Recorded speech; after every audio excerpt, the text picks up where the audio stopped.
Hola, mi amores. I hope everybody's doing well. Happy Tuesday. Happy 5th day of streaming. Everybody's doing well.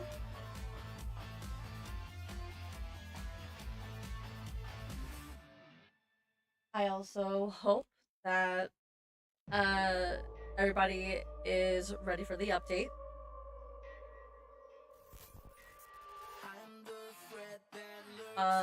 Also, don't mind me. I'm trying to figure out if my audio is good. And it sounds pretty bad. So, I'm going to reset OBS, but give me a moment, okay?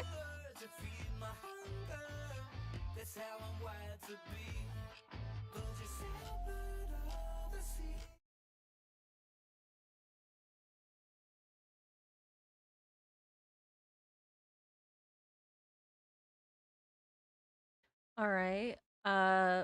Please do tell me if I'm back and my audio is better because like like I said, I had to restart my OBS, but the way I reset it was just by closing OBS. So, I don't know if it sounds better. Okay, I think it does. And the only reason why I think it sounds better is because I am listening to it through my headphones or my wireless headphones uh on my phone.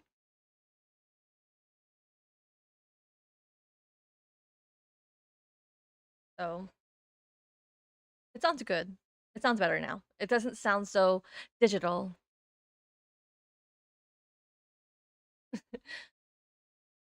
So I hope this actually fixed it.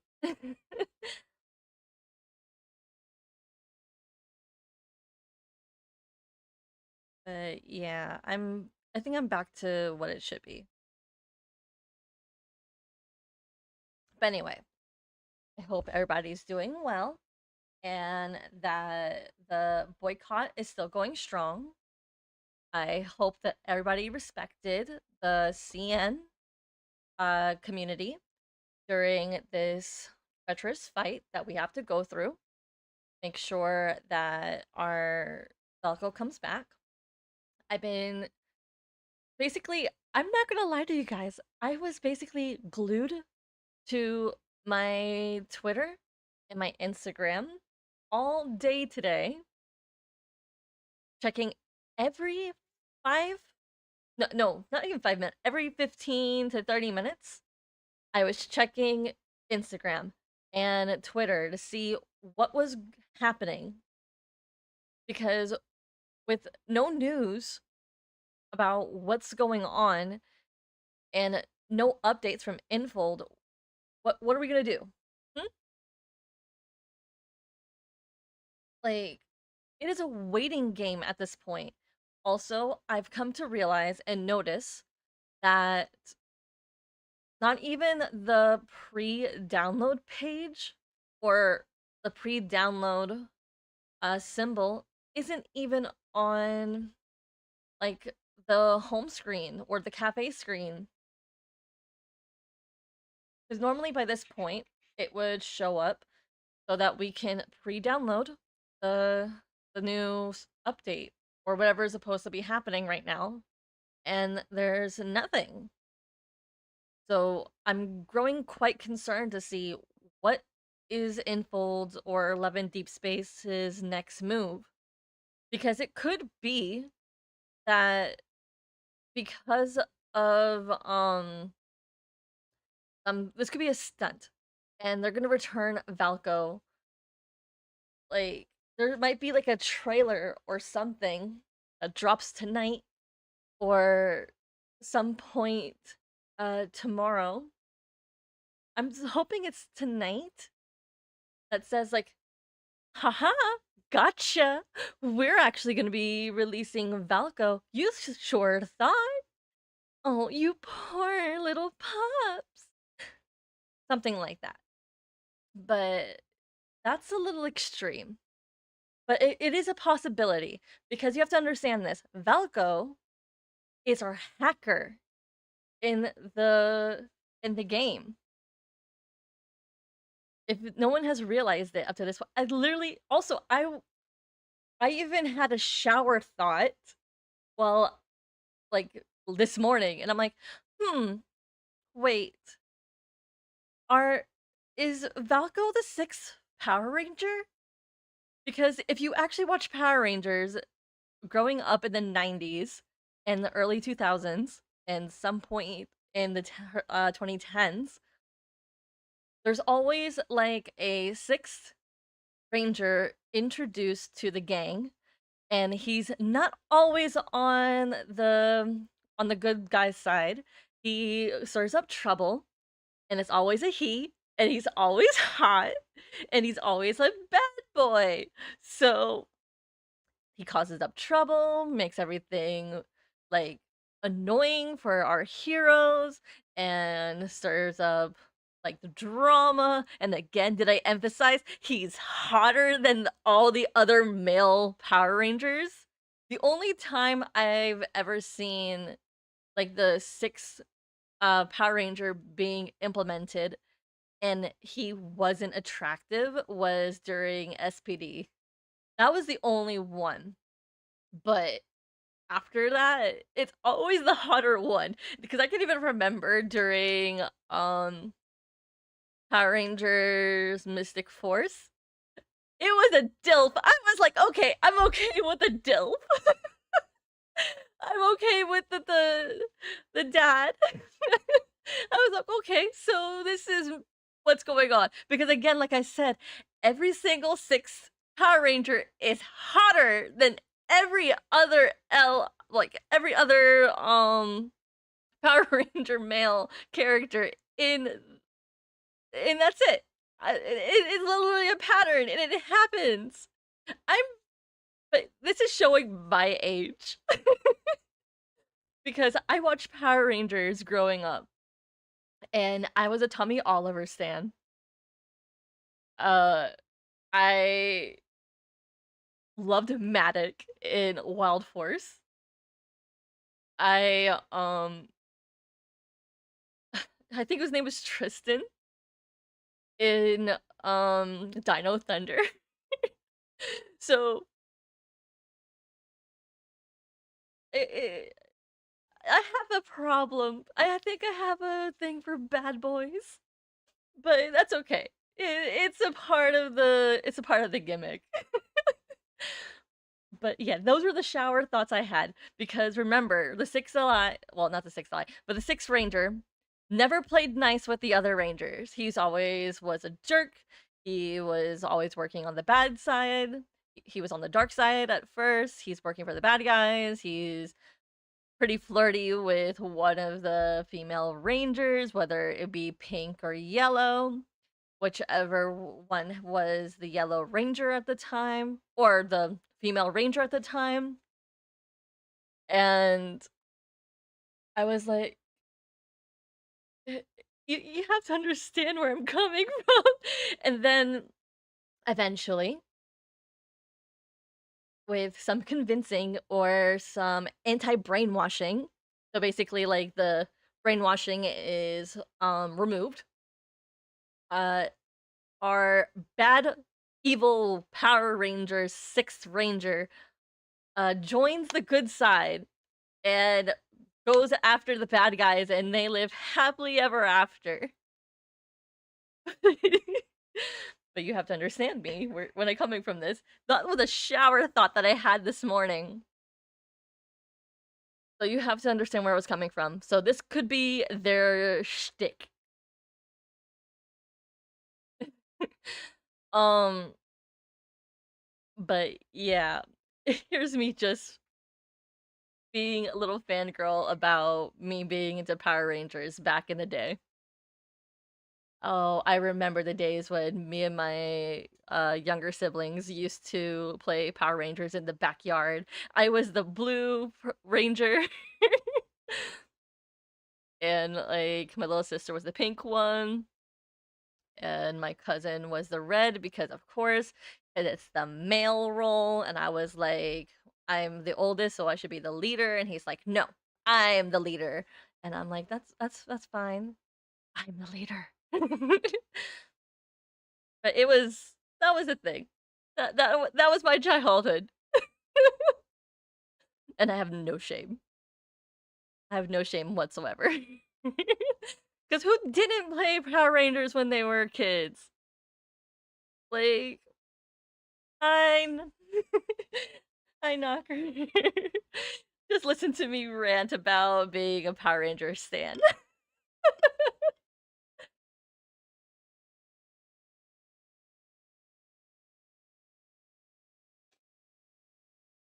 But yeah.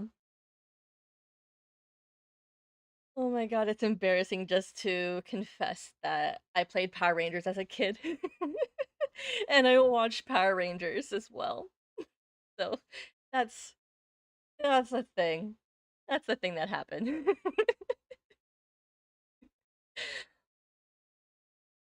I have no shame. But it is time for us to go into uh my Xavier account because my Xavier account is celebrating a birthday. So let me log in and put the volume on.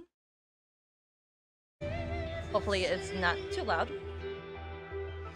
Um so I did not hear or see anything as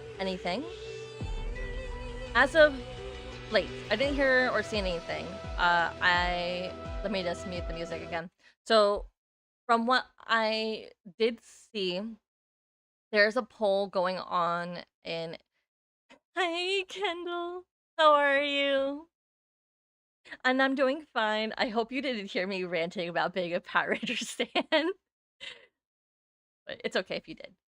Because my shower thoughts were that Valko might be the sixth Power Ranger, and that's why he is being such a bad boy. But yeah. Yes, I want Valko back too. But yeah, I didn't hear anything. So on an XHS, I heard there's like a poll that the summary is this. So the poll was uh do you let me see if I can find it on my Twitter because I did save it. Thank God I did. Because if I didn't, I would actually be just speaking straight out my butt.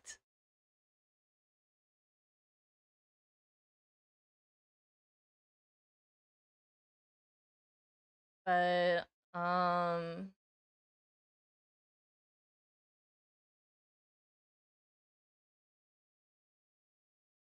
so what I saw was this.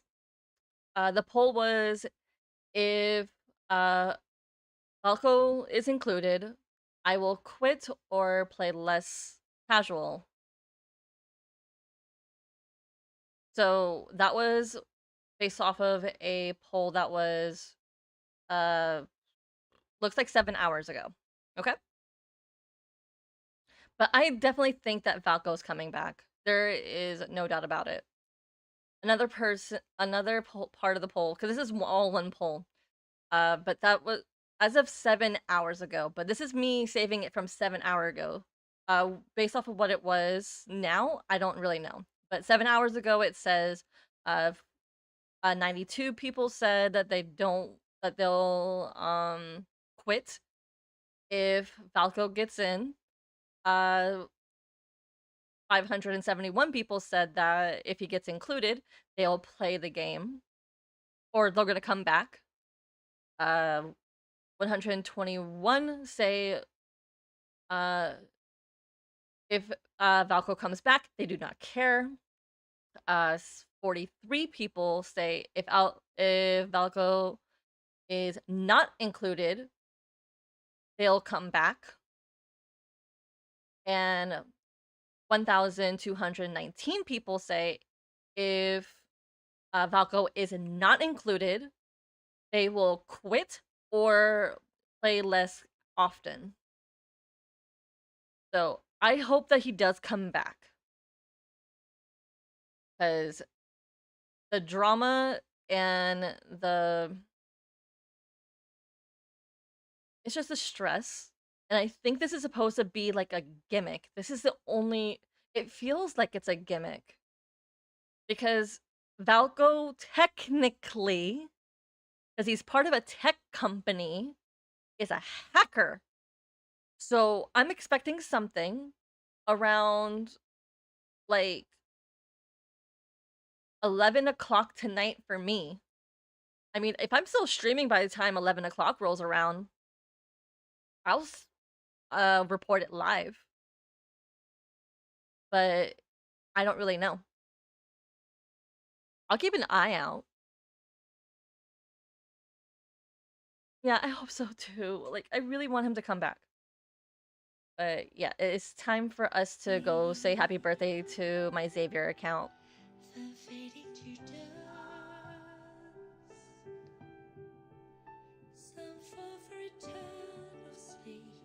I didn't want to be jump scared. So I got jump scared this morning, and I hope that it actually works. And it didn't cut itself off. But I'm so excited.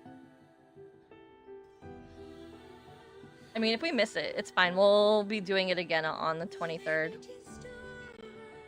Aww. Wait. Come on, don't crash. No crashy? Happy birthday. Don't forget to whisper your wish to the ocean. It might just answer you in the year ahead, you know. Oh. Thank you, Raffi. Wait. Here's... Gracias, Raffi, para decir feliz cumpleaños. Bueno, vamos a Javier. It's time to start a new chapter in your journey. Happy birthday. I hope you'll experience more happiness this year. Gracias, Javier. Okay, Zane. Happy birthday. I'll be by your side for every meal and every season in the future. Oh. Muchas gracias, mi amor. Bueno, Ailes. In this upcoming year, you deserve every wonderful thing in this world. Happy birthday. Gracias. Okay, so just saying this out loud, it is not my birthday. It's my account's birthday. I just picked a random date in the year. I just was like, it was a random date. Happy birthday. You grew up as if you were on a schedule. Likewise, my birthday wishes will always arrive on time. Thank you. Oh, God. Anyway, but since it is a birthday thing, this is where Valco would have been included. So if anybody said, oh, Valco's not coming, there's no way there's a 6 to light. What was this then? Why was this free space here? Because last year, it was a row thing. It was 5 in a row.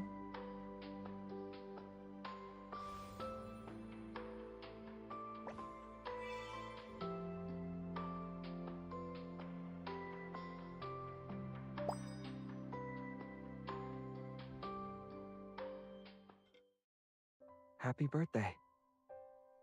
Thank you. But it's your birthday. Why are you staring at me? I look special today? Mm-hmm. Well, it's related to the birthday gift I prepared. Oh my god. I see. You are not eager. At No? all. I know. Mm-mm. I know. And I'm the one who can't wait. I'm blushing. Good question. It's not even my How birthday. could my evil possibly make it Oh more my special? God.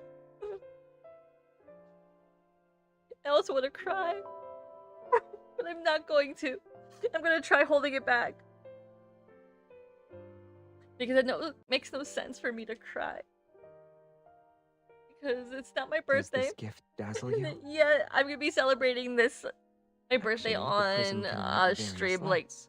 5 times. So, it won't be long until you say you've been dazzled again and again. Huh? Of course my birthday surprise doesn't end here. Today, there will be birthday blessings for you wherever the light shines. That's right. I'm the Light Blessing Squad's respectable representative. Now then, I have another mission to take care of. Happy birthday to you. Happy birthday to you. Happy birthday to you. Happy birthday to you. Oh my god. If anybody's celebrating my birthday today, Mission happy complete. birthday. This is for you guys. Happy birthday. Light has countless possibilities, and the same can be said about each year of your life. In all the possibilities a year can hold, I'll be more than a passing figure. We'll experience everything together.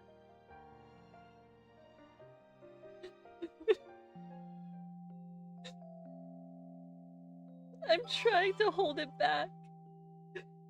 But I can't.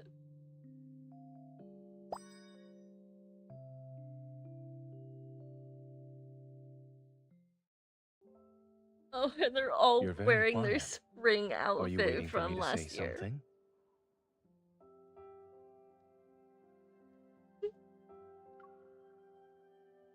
All right. For the past few days, a little voice in my heart kept reminding me that a special day would soon arrive. Now that the birthday girl is here, we can officially celebrate. Here's the birthday gift you've been waiting for. Don't mind me. I'm a little emotional at the moment. On the roof, 2 little snowmen are watching the snow. Sounds of snowfall will carry your birthday blessings today. Happy birthday to you. Happy birthday to you. Happy birthday to you. Happy birthday to you. You don't need to worry about the snow melting. Since I used my evil, it won't happen. Oh god. I accept your accusation that using my evil is cheating. However, considering the rationale behind it, I believe not following the rules is worth it. No matter the time of year, the 2 snowmen can always watch the snow together and experience all 4 seasons. Happy birthday. Yo, the way that I'll attack I this hope you'll man's stay face with healthy, and may kisses life be smooth after sailing from receiving now on. birthday blessings like this, he would Similar to not how the survive. snow shall never melt. May your happiness be present in every season and every day for the upcoming year. Of course, I'll be there for those moments of joy. And I'll be by your side for all the special days in your life. Oh, goodness.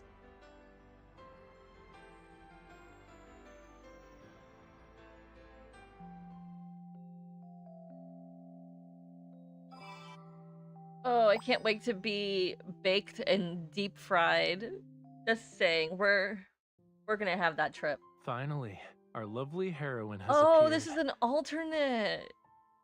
I thought this was from the Nightly Rendezvous, but no, it's just an alternate color. Or is it from Nightly Rendezvous? I haven't really been need to waiting look at the long, you know. outfits. I wanted to give you a flawless birthday experience. No, So this is from Nightly I Rendezvous. obviously had to make sure everything was perfect. The birthday girl deserves only the best.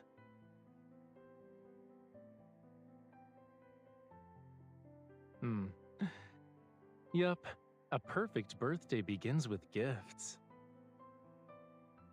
Oh, how kind. I think I'm calmed down.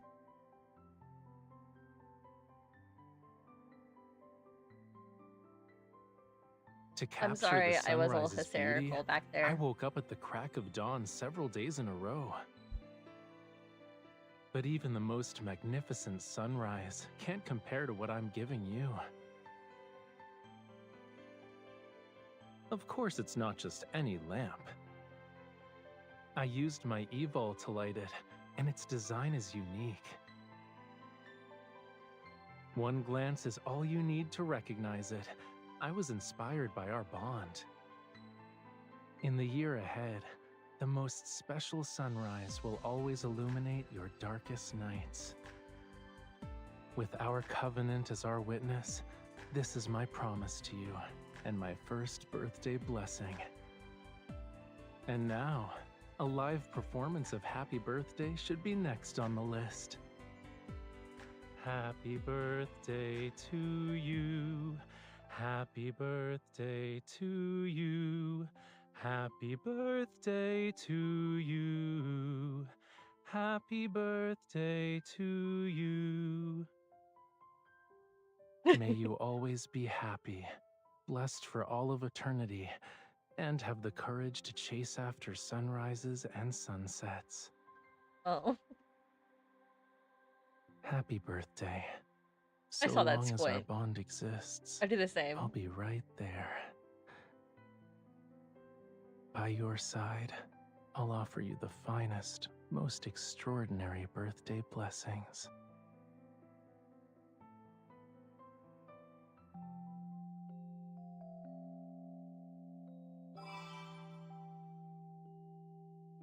Too bad we can't decorate the house. It's only the with you office. Someone's very excited about her birthday gift. Is it safe to assume you slept well last night? Mm-hmm. Always, Silas. Especially with you around. Why don't You you knocked me guess what out. I've prepared for you first? I'll give you a hint. It'll make your sleep quality better than last night's. Oh, is it in your pants? Please let it be in your pants. Oh, it wasn't in your know. pants. You want to open it right now.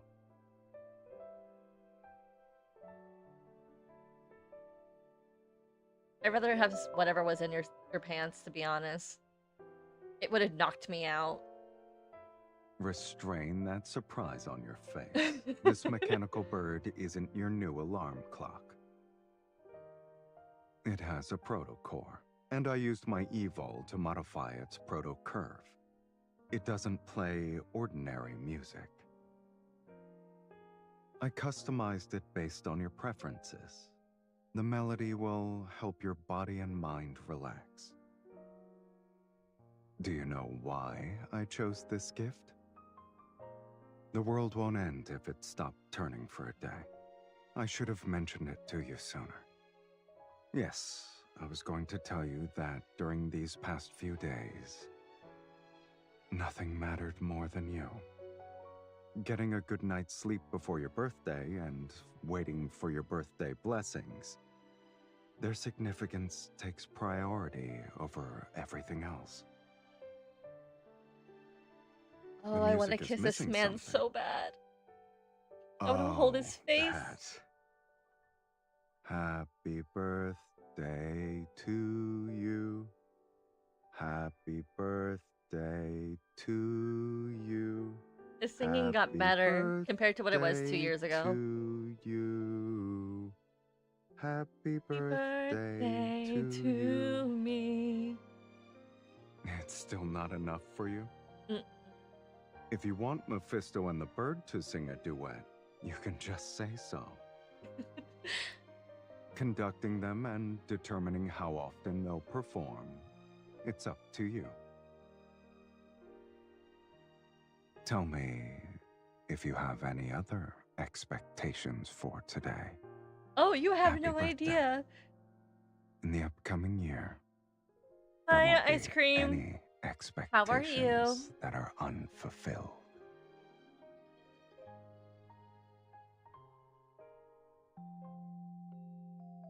I hope you're doing well.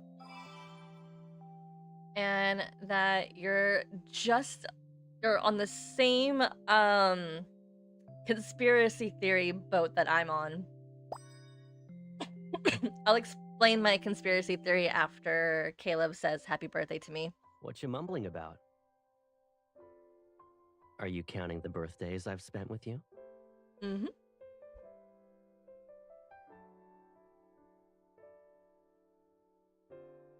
But yeah, so I'll share long my as I'm conspiracy around, theories you'll with always you guys in a experience the minute. fun of But looking I forward have to so your many next conspiracy birthday. theories as to why Valko is not with us. Why didn't you pester me about your birthday gift in advance this time? It's been ready for a while, you know. You can check it out whenever you want.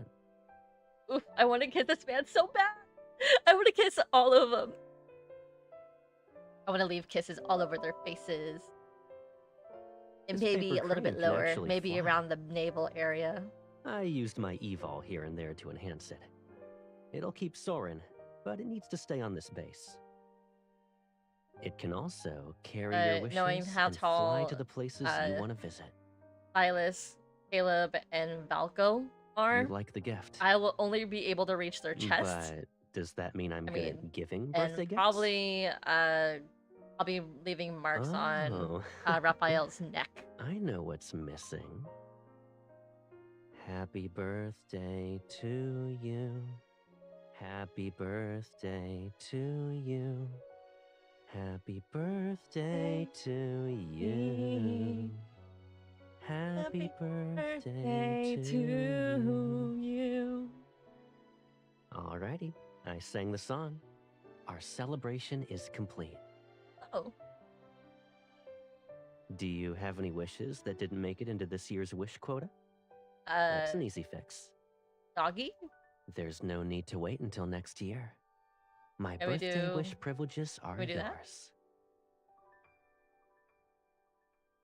We'll always be together, which means your wishes are mine as well. It was true when we were kids, and it's true now. And Can in I have a puppy? every year of our future, it'll still be true.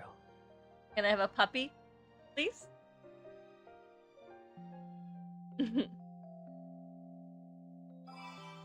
Alright, so here is my conspiracy as to why Valko isn't with us. Conspiracy number 1. He is the 6th Ranger. And if you haven't watched Power Rangers in the 90s and early 2000s into the 2010s, the 6th Ranger always was the bad guy. He never played nice with the other Rangers. He always caused problems for everybody else. He was basically the bad guy. I don't think he's actually a bad guy in the game, but he's always like doing something. And then eventually he warms up to the crew and he makes peace and he joins. And that's what's going on. That's conspiracy number 1. Conspiracy number 2 is that since Valko is the chairman of a tech company, he might actually also be our hacker of the group. So he probably hacked, we're gonna put in quotation marks, he hacked the Love and Deep Space website and wrote a message saying that he's now not going to be included in the game. And he removed himself to make sure that no one knew, or removed any traces of him, and that at some point, maybe around my 11 o'clock at night, or some point before or during the update, we're going to get a surprise. Just kidding. We were actually going to release him anyway. You guys were worried for nothing. Those were my theories. Or those were my conspiracy theories. And if it's true, cool. If it wasn't true, we'll have to wait. But I hope they weren't too convoluted.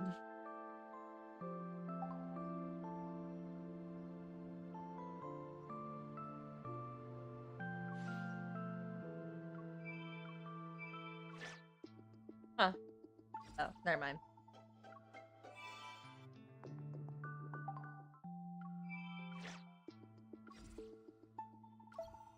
And if I was right, then someone owes me 20 bucks and a gift card.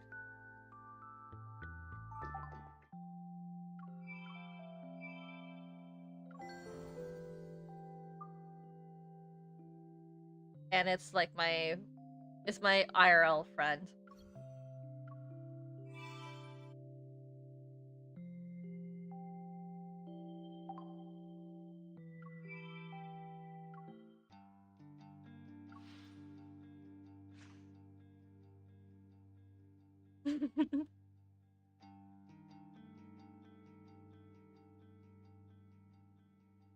Yeah. Because I paid attention to the pattern recognition, that's the only thing that makes sense to me. And I know it sounds very far-fetched, but I couldn't help my theories.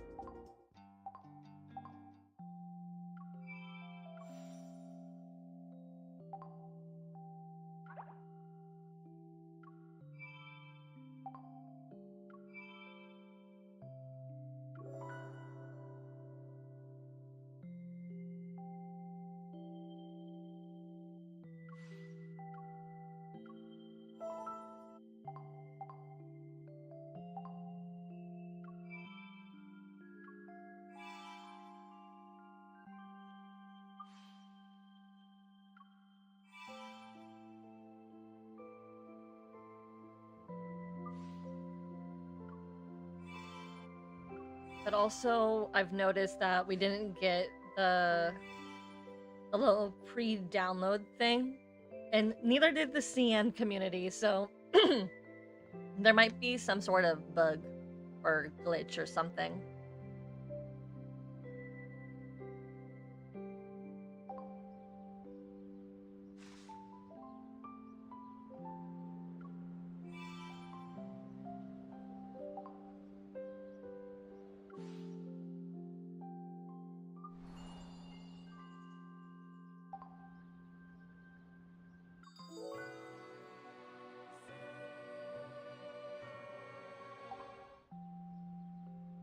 Okay, time for me to go to my main account so that we can start reading the next part, or the last part of the main story.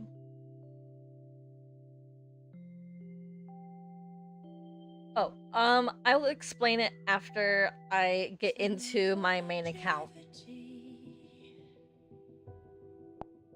Before fading to dust, some long for eternal sleep, as eulogy chanted by stars. Into that serenity, their lost time forever buried. She rambled 1,000 times. It's impossible Okay. to finish this book. So normally, during or before major like banners, like the multi banners, or like a myth. well, not normally myths, but normally during the multi banners, there would be a little symbol here with a cloud and a download. It looks something similar to what we get here. Like it looks, well, this is not.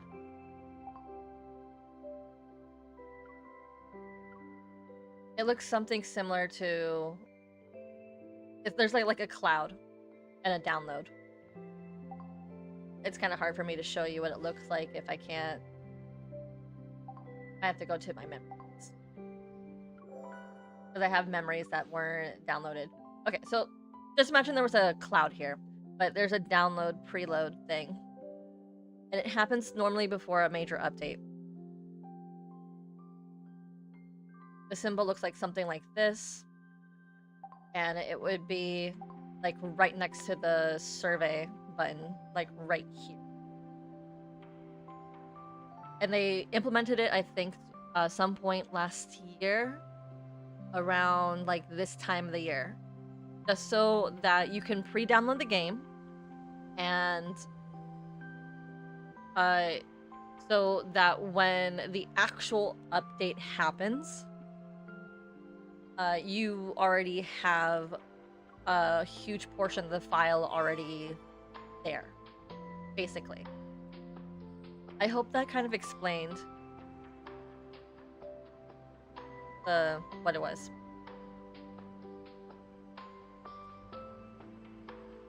I wasn't really sure if I explained it pretty well.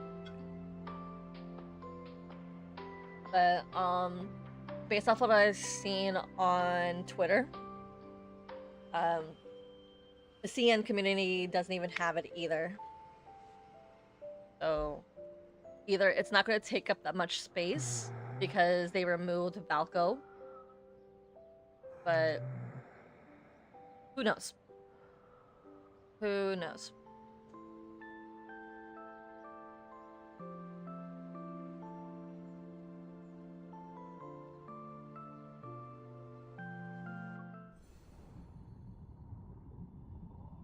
Anyway, it is time for me to start reading. This is the final chapter. It's going to have a lot of emotions, and if you have tissues, please have them handy. If you want, this is going to take maybe 2.5 hours to 3 hours to read, depending on how fast I get through it, and without the pause and go, which, knowing me, there's gonna be a lot of pause and go because I have to think and analyze. So have snacks and something to drink. And if you have like some like other stuff to do, like homework or drawing or writing a book or whatever, or journaling, you can have me in the background.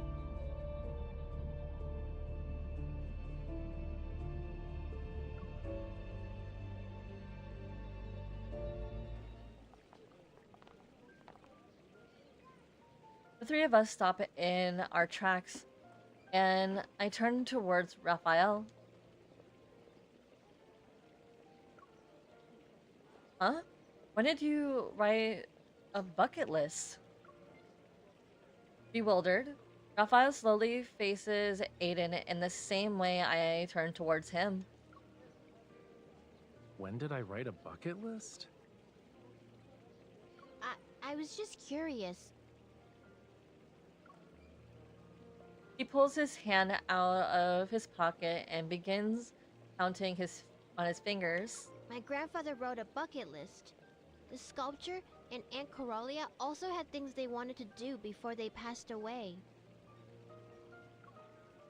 He raises his hand and shows 3 fingers to Raphael. I was wondering if you might have similar thoughts. But I don't think the sea god can really die. You would be surprised, kid. Listening to these far-fetched speculations, Raphael's confusion gradually disappears.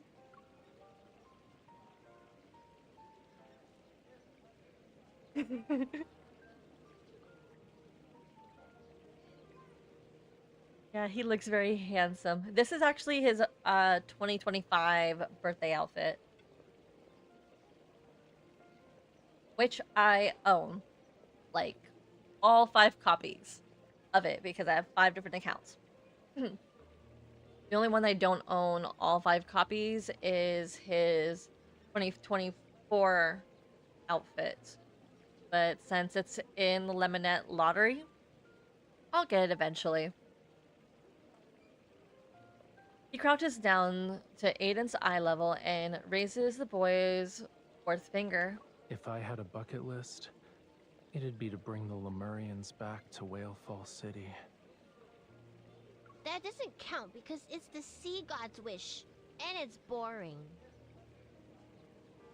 I want to know your wish.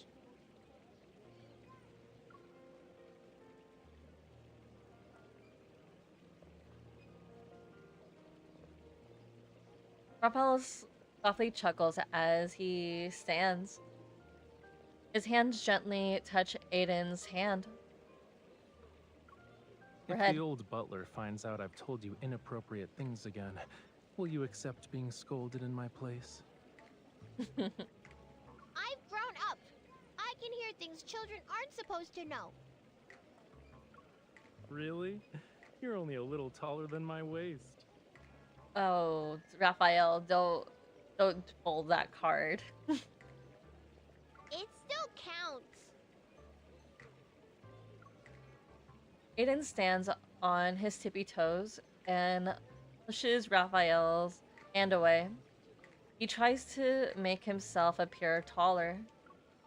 Raphael pushes him back down, but I catch a glimpse of something hidden behind his smile.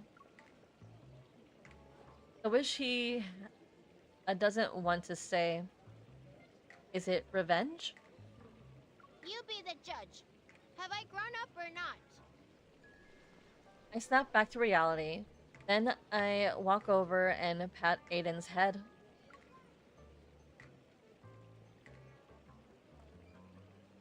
You've grown taller.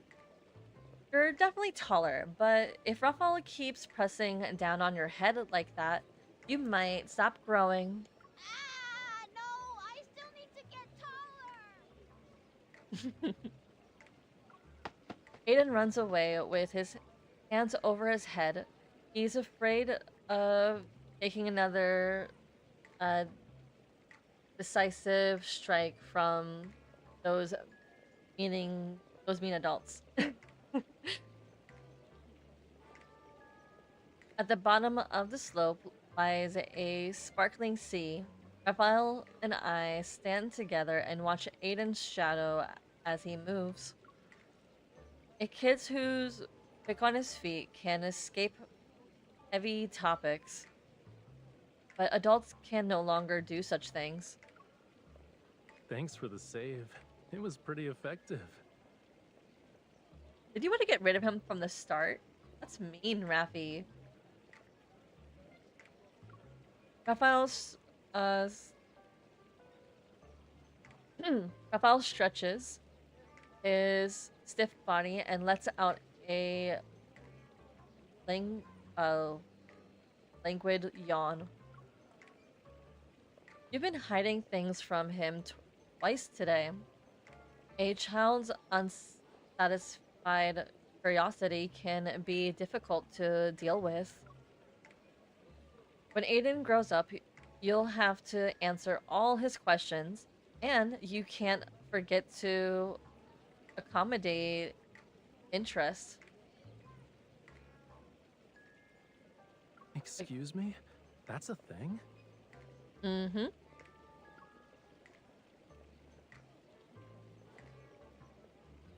It's compensation for giving his childhood trauma.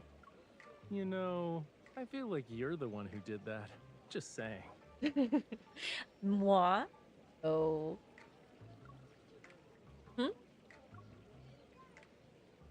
I hold my hand out to him.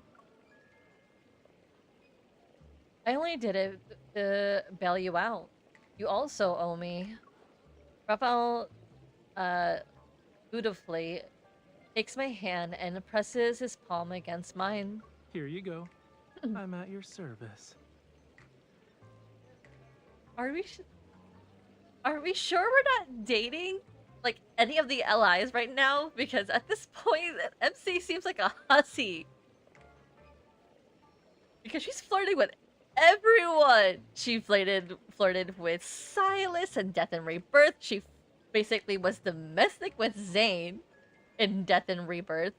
She was clinging to Xavier in the beginning of To Your Yesterday, and now she's clinging to Raphael. Or she's a hussy.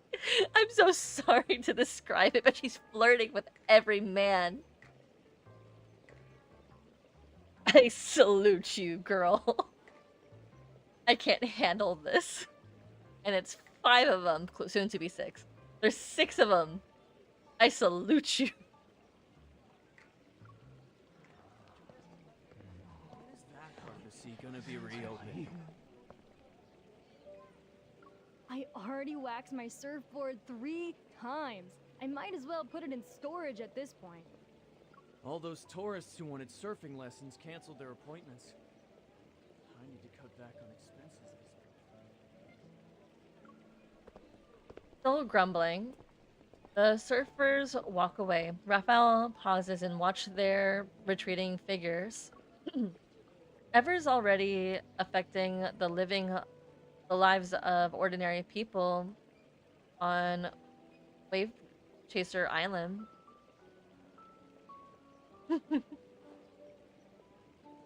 Yeah, she does. I trip over my words when it comes to talking to men in general. I want to be MC when I grow up. I want to have the confidence to talk to the man of my dreams. They don't care about Lemurians, let alone ordinary people. This works out for me, though. It saves me the trouble of hunting them down one by one. I gaze at the profile in the sunlight.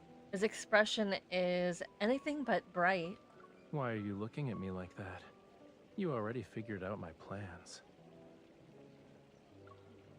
Aside from finding a way to enter Whalefall City, your plan to do something about those Gaia biotech people, right? Whenever you have that look, I know you're going to give me a heart attack. Do I always scare you? I see I've been ungentlemanly. I'll definitely take the time to reflect. Whalefall City's emergence has caused quite a stir within Ever. It's gonna attract a lot of people who want a piece of it. Those who entered Whalefall Acropolis back then made enormous profits and got a taste of the rewards. They definitely won't miss this opportunity. I'm just acting as a catalyst and helping this predictable cycle of cause and effect reach its conclusion faster. Revenge is a goal Raphael has never wavered from. It's seemingly the backbone of his very existence. But revenge must eventually end. I've never really thought about this question. Once everything is over, what will Raphael do? If his revenge ends with this, then that's good. Yet, ending this conflict and resolving Whalefall City seems like the perfect opportunity to lead the Lumerians back to their royal capital. Will Raphael and the other Lumerians leave?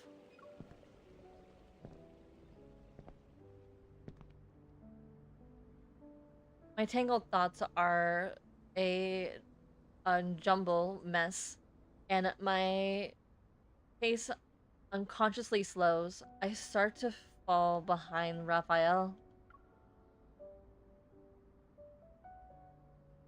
Why the long face?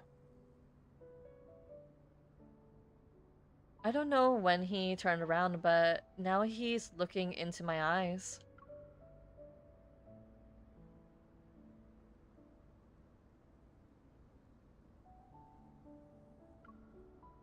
I'm wondering if you and the Lemurians I know will return to the ocean's depths.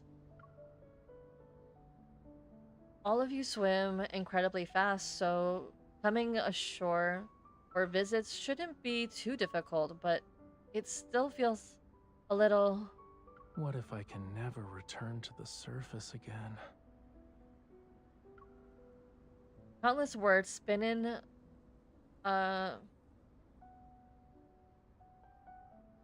I forgot to put my phone on silent. Let's make sure I do that before I get a message. Okay, countless words spin on the tip of my tongue, and they commit, compete to uh, repress my feelings, represent my feelings. However, none of them are adequate enough. I open my mouth, but no sound comes out. Only a single simple thought echoes throughout my mind. I can't bear to lose you. You're thinking further ahead than me, cutie. Some of my people that ever took are still missing. How can I leave? I look up to see his gentle smile that, like the sun, I sense an urgent need for a more definitive answer. Then I can work as your bodyguard until the end of the world. Who knows how long Earth will last? Let's extend it a bit more. Like, until the universe dies.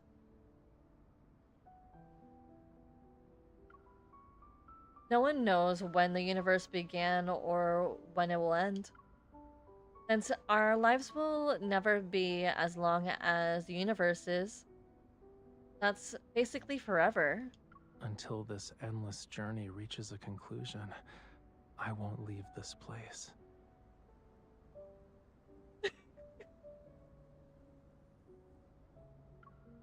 From where he stands, the wind carries a refreshing scent towards me. The sea breeze is gentle. Surprisingly, it can carry away my worries. As our conversation between adults end, Aiden happens to run up the slope. His footsteps are unusually frantic. There are people at the port! Uh-oh. He, he retreats behind us, his shoulders trembling violently. I crouch down and pat his back. Take your time. Who are the people that just arrived?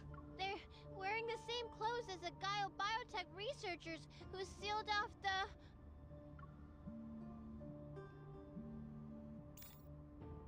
Raphael's phones ring. After he answers the call, I can faintly hear the butler's voice.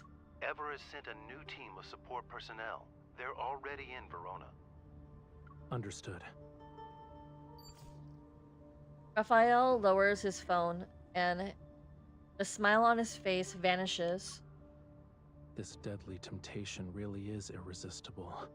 Someone couldn't wait any longer.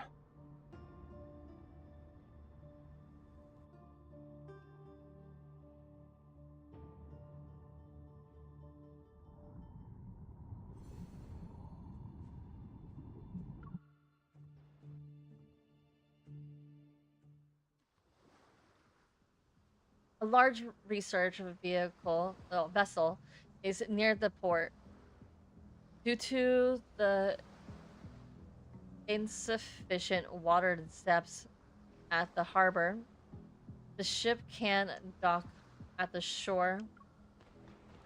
The Gaia biotech personnel are methodically coming ashore via assault boats. They arrive on land one after another. I sit with Raphael at the open air cafe by the coast. We quietly monitor the movements of the new team. They're moving. Okay. I follow Raphael's out of the cafe and we quickly tail the group. Do you know where they're heading? Central Square. The Gaia biotech team, as if following the voice navigation system, turns the street corner and takes the road leading to the central square. Can you do fortune telling too? Your accuracy is impressive. If you put yourself in their shoes, it's easy to guess where they're going. Criminals like to repeatedly visit the crime scenes, and people who have succeeded once want to replicate their success. Central Square was modeled after the plaza in Whalefall Acropolis. They'll definitely reminisce about their glory days. Oof, that sounded spicy. Raphael's prediction. Ooh, he's clipping through his outfit. That is something. Okay. Raphael's prediction came true. The Gaia biotech team doesn't take any detours and heads to the central square.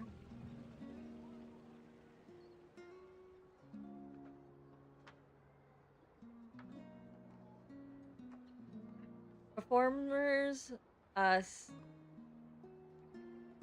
spectacular, bleh. I was doing so great, and now I'm getting tongue-tied.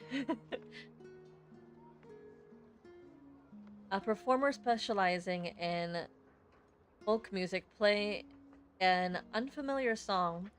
The Gaia biotech researchers stop in front of the band and join the other spectators in watching the show. Fish infected by parasites usually don't look any different from the rest of the school. But when predators appear, parasitized fish are oblivious to the danger and will take risks. Meanwhile, the uninfected fish flee. In that moment, they believe they can defeat their predators. Let's see who's lucky enough to have the privilege of entering Whalefall City. Oof, I just love it when Raphael's pissed.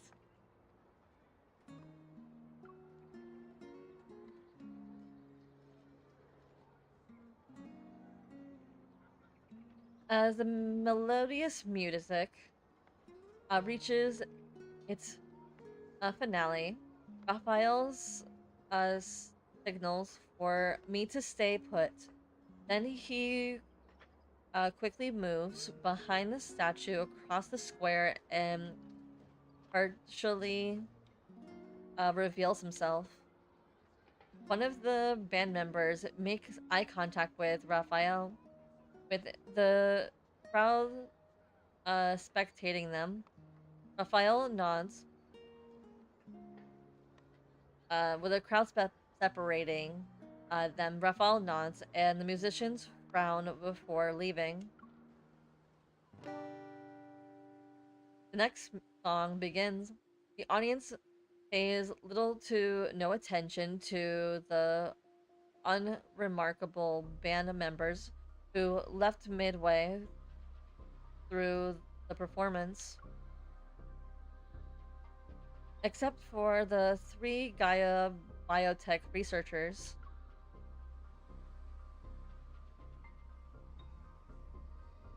Directly behind them, I can see the three silently exchanging signals with their eyes. Then they break away and head towards Raphael's position. The fish is fishing. Interesting. Up ahead, Raphael and the band members flicker in and out of view.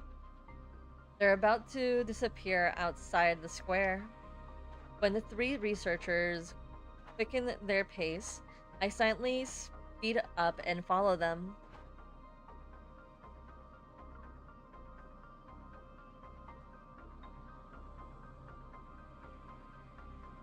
At the base of the courtyard, wall adorned with seashells, the three Gaia biotech researchers are uh, furtive, uh, furtively listening for any sound on the other side. Their faces contort with shifty rat-like expressions. Shortly after they leave the alley with those same expressions, they pass under the second floor building where I'm hiding. No doubt about it. That's Whalefall City. Just as they're about to enter, we should also. We're lucky to get what we want without any effort. They're making no attempt to hide their greed, and a disgusting chill runs down my spine. Then I sense someone looking at me, and I raise my head. Raphael is waving at me from the base of a nearby courtyard wall. I quickly climb down and dart to his side. I knew you couldn't stay out of it. Now you're an observer watching the observers. They were acting suspicious. My professional intuition was triggered the moment I saw them. I overheard their conversation. They're trying to enter Willfall City. I'm not surprised. They know I'm special, and they have speculations about my connection to Lemurians. But that's not enough to confirm anything. Okay. I let out some information about us knowing how to enter Whalefall City. I also included a tidbit about its treasures and its power surpassing Whalefall Acropolis. Only those who were involved in destroying Whalefall Acropolis would understand what I'm referring to.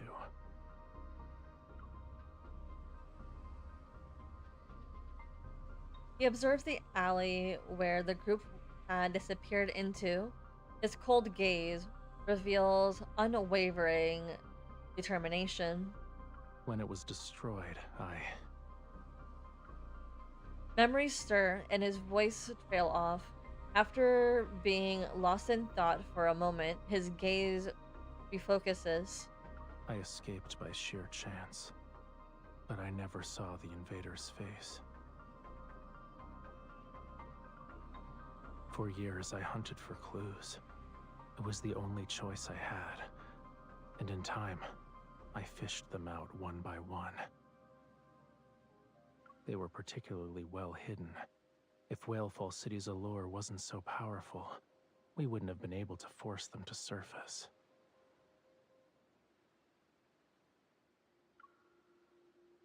The trap has been set, and they haven't even noticed the real danger yet. They've been prioritized by their own greed. All we need to do now is wait a little longer.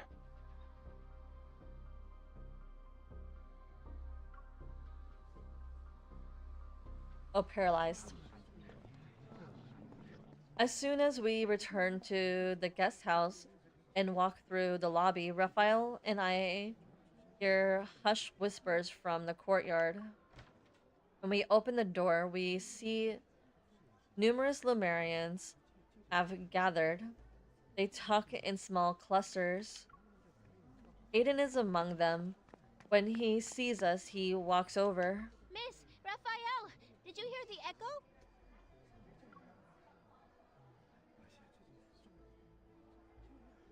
Regretfully, I shake my head, and the sparkle in Aiden's eyes dim. You haven't. Then Aunt Coralia didn't go back to Whalefall City. How long has it been since the predicted time? 1 hour. It's too long. In exchange, I exchange glances with Raphael. They're thinking that's the same thing. The sea moon ceremony echo must most likely won't appear. The whispers gradually fade as everyone reads the answer on Raphael's face.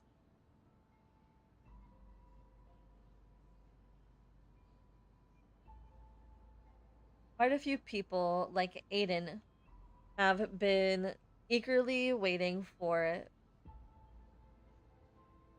They all look at Raphael as if they place their hope in him. I can't bear to look at the disappointed expressions in the. Sorry, I had a burp. In the ag- agonizing silence, I move to Raphael's side and tenderly brush the back of my hand against his.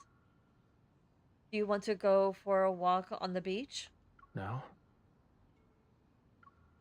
I was wondering if the echo is really quiet. We can't hear it from here, right? Why don't we go to the beach and wait a little longer? As I offer a flimsy excuse, the tension in Raphael's shoulders and neck ease. Okay, let's do that.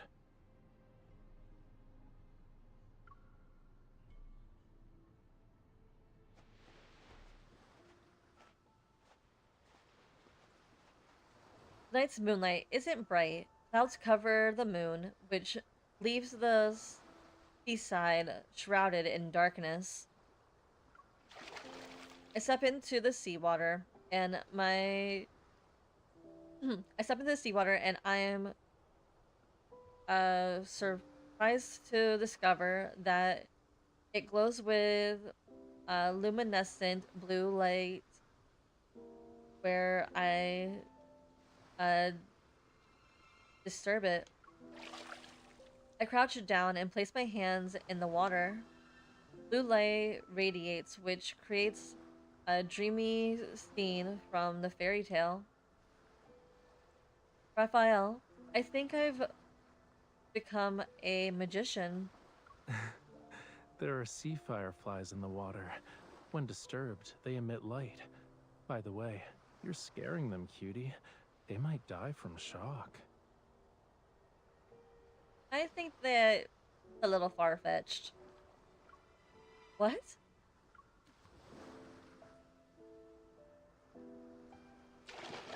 I quickly pull my hands out, and Raphael crouches, smiling. He grasps my wrist and guides it back. Just kidding. They're not that fragile. This is a normal bioluminescent phenomenon in certain oceans. I knew it! Oh, I knew that. Holding Raphael's hand, I draw an arch through the sea, or the seawater. A beautiful sapphire line of light trails behind. The fluorescent shine on our barely reflect of ours barely reflected. The fluorescence shines on our blurry reflections. The wave crashes and tears us apart before quickly bending us back together. There are many transparent creatures in the ocean that don't emit light. They live in the deep sea and play a part in the ocean's ecosystem. Sunlight can't reach them. When I was young, I used flames to play with them. Their transparent bodies would take on the colors that were created when firelight and seawater merged. Is it like your paintings from Raymond's collection? They're more ethereal. But why did you think of that painting? Aunt Corellia's reminds me of what you said about Lumerians needing to return to the sea after death. Then at Raymond's house, she died a long time ago. If we find a way back to Whalefall City, would her soul return there? For Whalefall City, time has never been an issue. Excuse me. The restless waves in my heart settle. Words are intercepted in the moment between the rise and fall on of the waves. They become silent again. I reach into the sea with both hands. Sea fireflies, please carry our wishes to the deep sea and let those who have passed away send their echoes. I beg you. I open my eyes to find Raphael looking at me. His eyes reflect those blue specks of bioluminescence. What? When people feel hopeless, they're capable of doing anything. I'd even go so far as to make a wish to the sea god. I was thinking about how sea fireflies would carry our wishes when they can't speak. You're ruining the magic. I grab his hand and dip it into the water. Oh, great sea god, can't you communicate with sea creatures? Try it. Ask the sea fireflies to deliver our message. Okay. I'll give it a try. Raphael closes his eyes. Sea fireflies, if they reach Whalefall City, please have them send a message back. This is like an urgent express delivery. Thanks. The luminescent blue specks flutter and pulse in the waves, as if they actually understand what we said.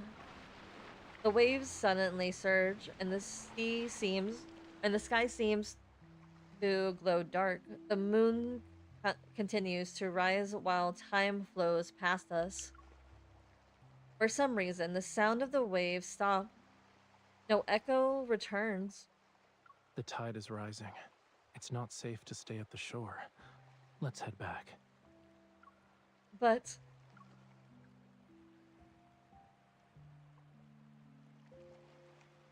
Raphael reaches out and smooths my hair that wind tousled. Not every spell works in fairy tales. Miracles always wait until the end of the story.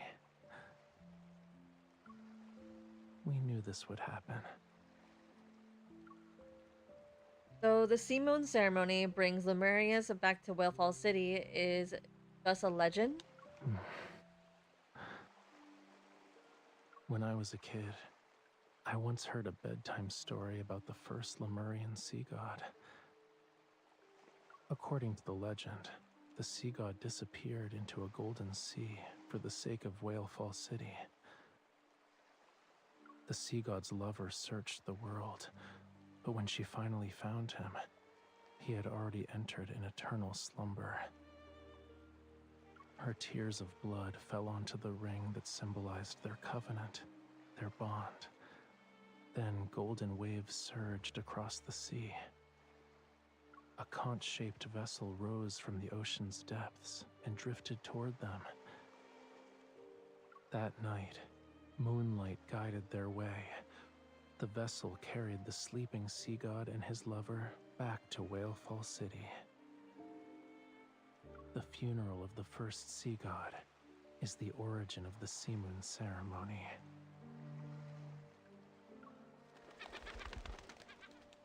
Raphael's gaze lands on the distant silver waves where several seabirds gracefully fly past.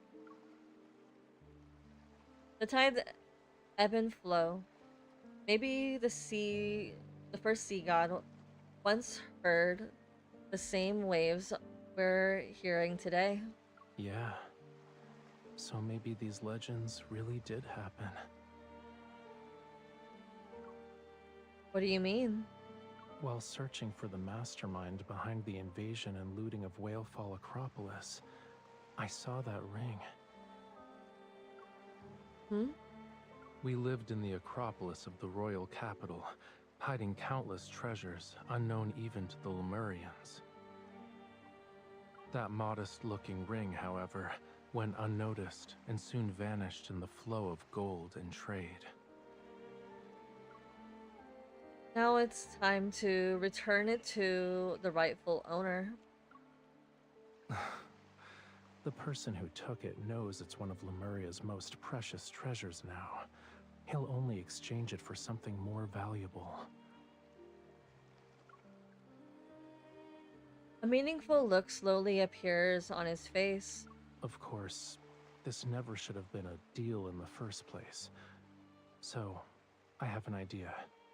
Are you willing to? Yes. I have no desire to ask him about his idea. Deep down, I might be able. I might already been looking forward to causing a bit of trouble with them.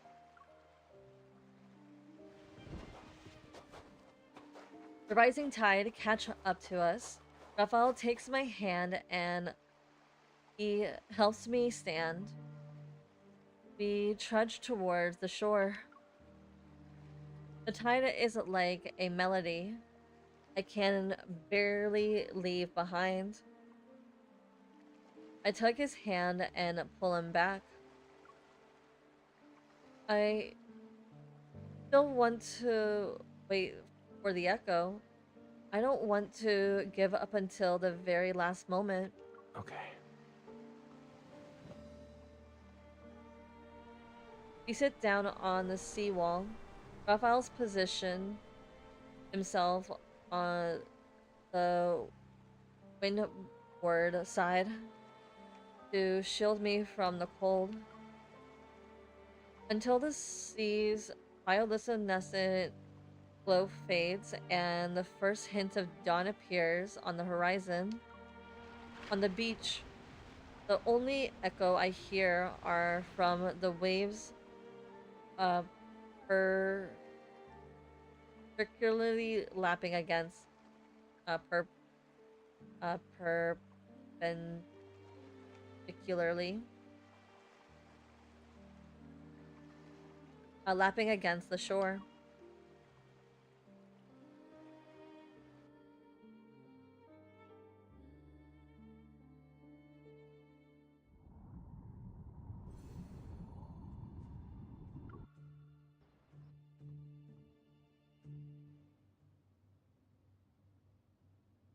Inside the room, the curtains are tightly drawn to prevent the finest trace of sunlight and sound from penetrating the stingy, stagnant air.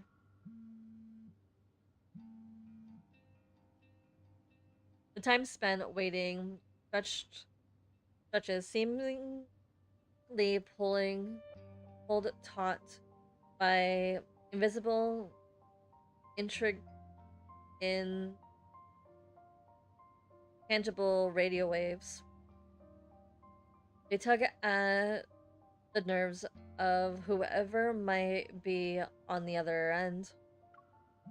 Before the third ring is about to end, he answers the call. Mr. Sutherland. Our talented artist has kept me waiting. I brought you what you wanted, Raphael. So when will you uphold your end of the deal? Of course. I have her with me right now. However, what you've brought is only enough for me to deliver her. Whether or not you can subdue her depends on your skills.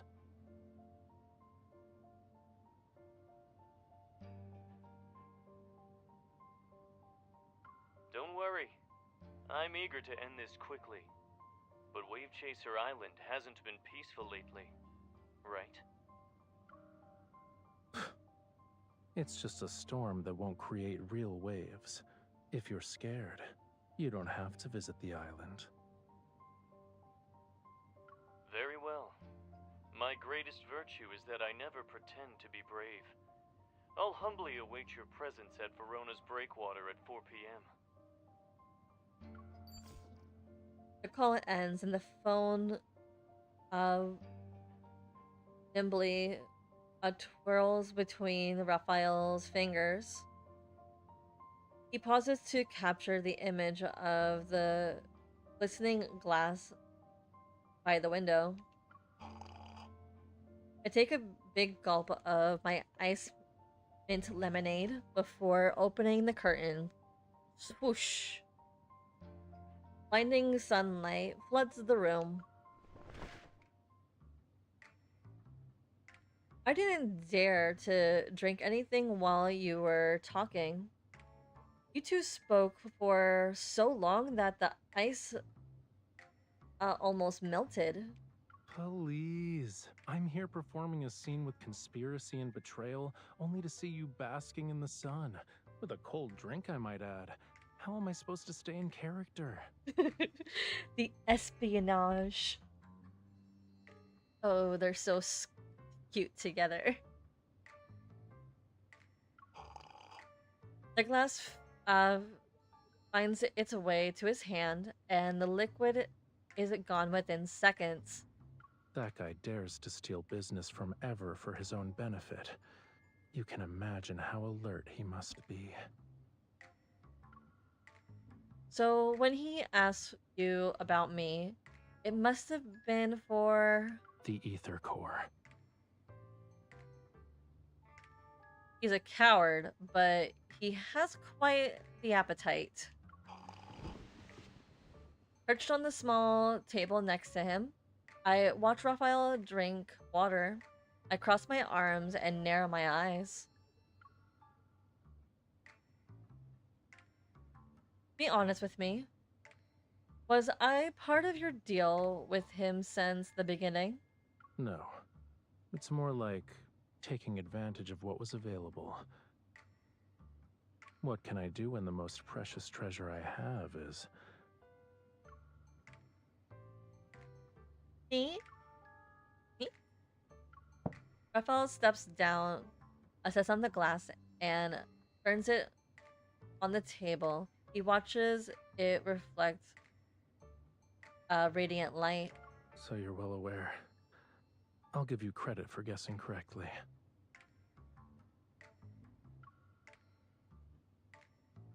At least I don't need to act as someone else. On your home turf, I'm sure Mr. Sutherland won't need to particularly wouldn't be too particular about it. Raphael rests his chin on his hand and tilts his face towards me, idly brushing his fingers over the droplets beating along the glass. Two big shots like us putting on a special performance for him. It's only fair that he pays up. Since he's afraid of being watched by Gaia Biotech and doesn't dare to visit the island, I can probably guess the location he chose for the deal. On Verona's southern breakwater, there's a center with a small brain-computer interface. After they started researching protocors, Ever abandoned the project. It's hard to say if that's a good or bad thing. Why is this place special? There's not a soul in sight for 3 kilometers, which is perfect for double-crossing people. Interesting. Ice cubes in the glass lose their balance and clink as they fall. Raphael and I exchange a glance and grin like a pair of conspiring villains.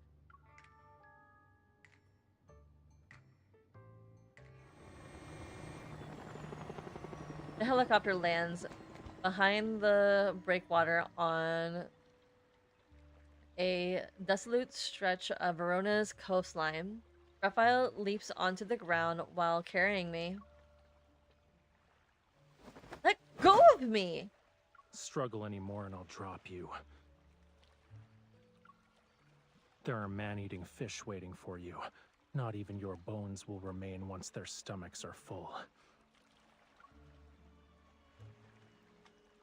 Wait a bit. Then use your resonance evil to check and see if he has anything with abnormal energy. That'll be our target. Okay. My face is covered, and I can't see anything clearly. Supporting my arm, Raphael guides me. A kidnapper being this gentle? Won't someone see right through our act? Raphael, be rougher. I expect them to do that in, like, during bedtime. But anyway, that's not right now. Raphael, be rougher. Don't blow our cover when we're barely started. Relax a bit and follow my lead. You won't get hurt. After our whisper ends, Raphael presses his hand against the back of my shoulder, my back, and shoves me forward, forcefully.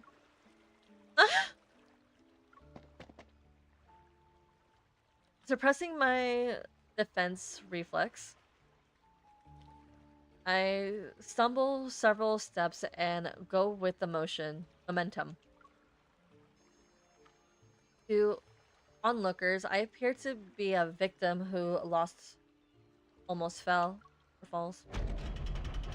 Fortunately, the path isn't very long. I soon hear the sound of heavy iron doors opening ahead of us. The elevator descends and it takes us deeper underground. Sutherland has already arrived. His guards lead us to one of the floors. Raphael pushes me out of the elevator. Our guide probably believes there won't be any serious issues now, finally removing the covering from my head.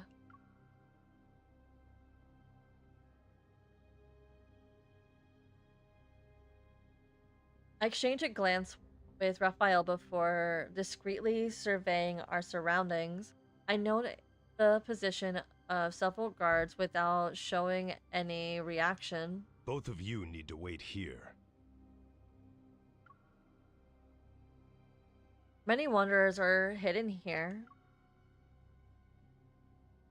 In the corner of the reception room, several modified figures remain motionless. It's as if obs- they're objects, but their energy fluctuations keep me on edge. I find the opportunity to subtly signal Raphael to keep his distance. They even lined up to welcome us. They're so polite. Don't move. These things only obey their leader's commands. If you provoke them, I won't be able to save you. Oh, how generous. From this angle, I can't see Raphael's expression, but the hand gripping my arm gives a gentle squeeze to signal silently reassure me. Then why do we have to wait here? And how long do we have to wait? The equipment's still being prepared. It'll take at least another hour. Equipment? This wasn't part of the deal. The boss said the higher-ups require a protocore verification. My arms is trapped. It's a secret signal Raphael and I established beforehand.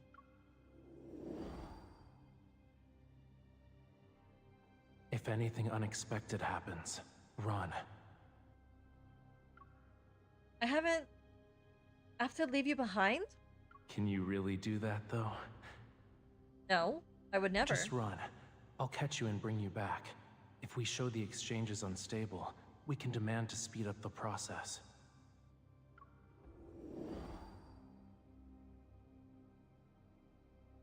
As we discussed before, resisting will make it look more convincing. I spin around abruptly, using the momentum to break free from Raphael. I pull out the gun they failed to find during the pat down. Just as the guards react, I run away. I run while Raphael provides cover. I take the guard down and immediately make a break for it. Squad number 2, take her! Your men are too clumsy. Since they're bound to damage valuable cargo, let's not risk it. I'll handle this.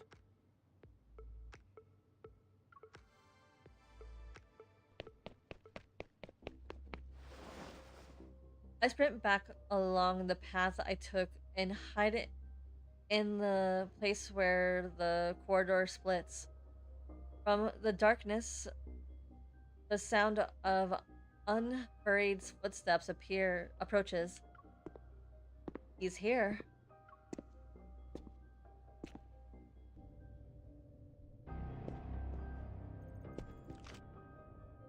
Don't come any closer. Shush.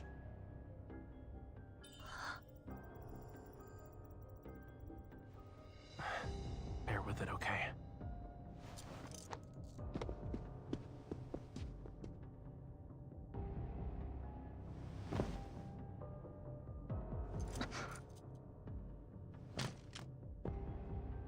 I'm here. No greeting? You kept your word. I'm certain our cooperation will be pleasant this time as well. Rushing. Forcibly seizing power that's beyond your capability won't make you stronger. You'll only burn yourself in the end. Are you sure you can handle this power? Rest assured, I have no intention of claiming the protocore. Good. So what about the thing I want? I have it. However, I need to verify the ether core. Of course, but unfortunately the ether core's power is difficult to control. You need trust and permission. If that doesn't work, you need to use some outside assistance. You see, the threat of fear and death is the best method for awakening potential. I'm in love. That's the signal.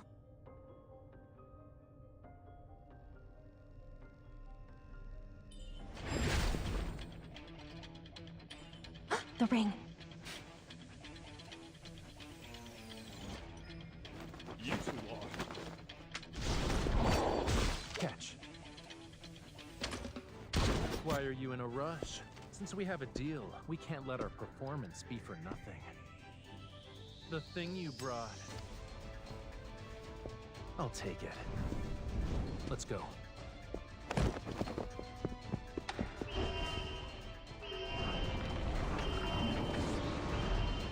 Behind you.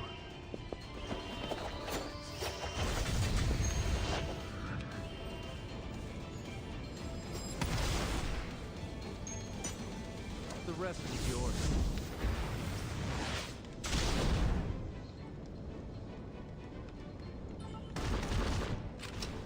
There was no applause, but the audience was thrilled. Which means it's time to fight.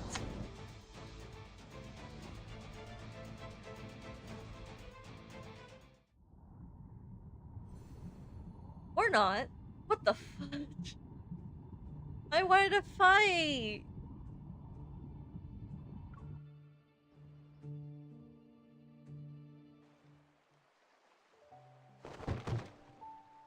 We leave from the breakwater and land on the yacht we prepared in advance.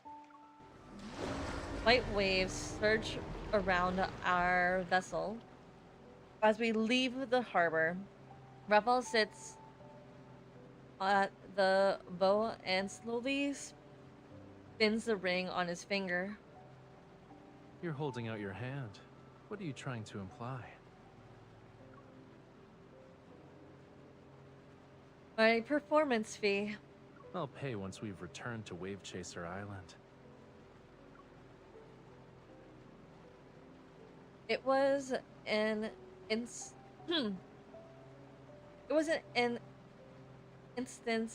workout. I deserve a large payout or payment. Don't you think? You're the leading actress. It's your call. Ow, my tailbone. Okay, I need to sit up straighter. Because I just hurt my tailbone. It feels numb.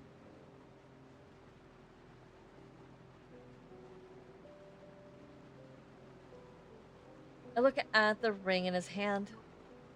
The sea breeze sweeps across the bow, and his clothes flutter like a swaying tail fin. An unusual scent permeates the air. Raphael and I turn at the same time to see dark clouds intruding. There's a storm approaching Verona's waters. The small yacht races at full speed. It carves a gush with curling white edges across the dark water or seawater.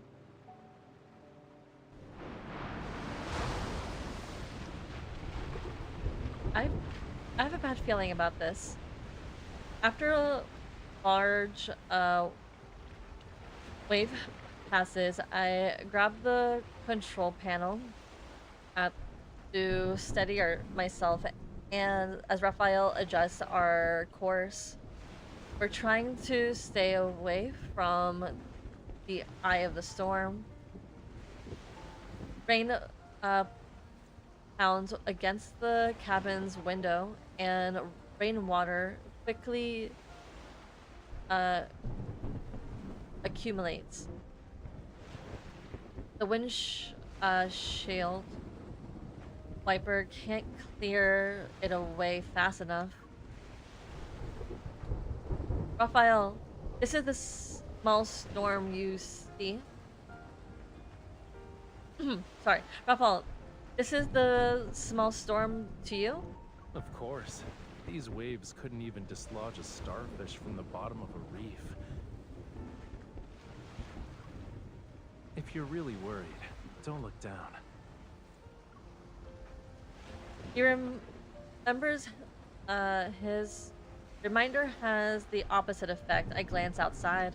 For creatures who didn't grow up here, the sea is terrifying during a storm.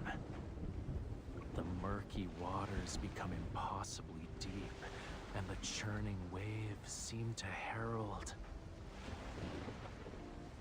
Can you not be the arrival ominous? of a massive creature that's about to emerge from the bottom of the ocean. Can you stop being so ominous? Hmm?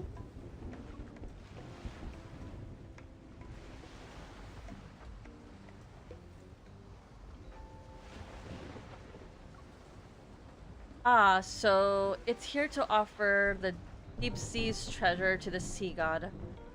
You're very devoted.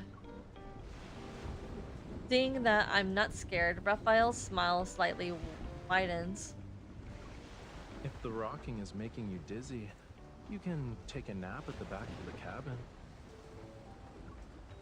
I'm afraid I'll get thrown into the floor if I do. During times like this, staying with you makes me feel safer. Even though I'm the sea god, I can't calm stormy waves right now. I can soothe you, though. Found it.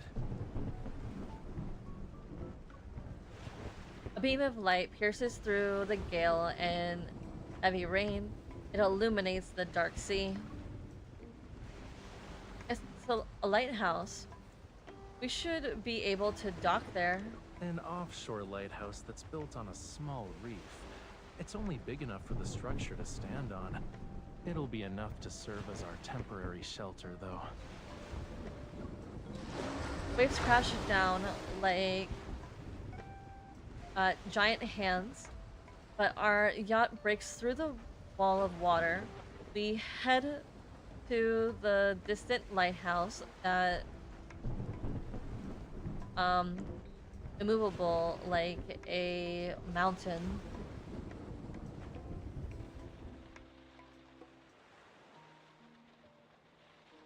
The lighthouse keeps a seemingly wait, okay. The lighthouse keeper is seemingly accustomed to visitors who get soaked in the rain. Like us, she guides us to the structure so we can rest. Despite it still being daytime, the world outside already resembles the time between dusk and night. Thank you. We'll sit here for a bit and won't take up any more of your time. The silent lighthouse keeper nods.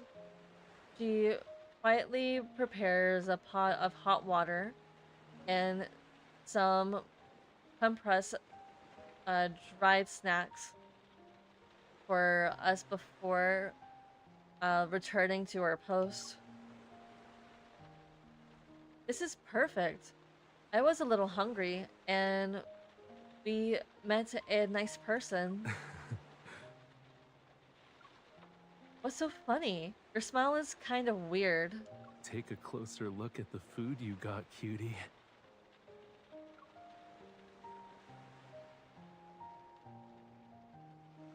The opaque craft paper package looks similar to simple and clear.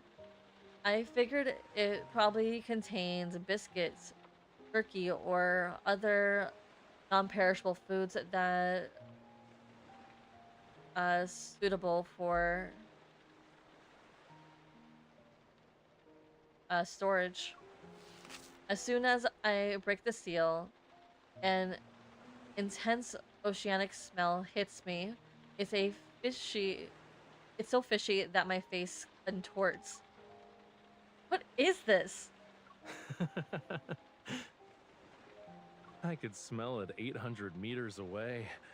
Do you want to guess what kind of person would dare to guard this isolated lighthouse alone? It's basically in the heart of the ocean. It's Lumerian. She's also a Lumerian? Why didn't you say hello to her? Not every Lemurian is as outgoing and friendly as me, you know. Clearly.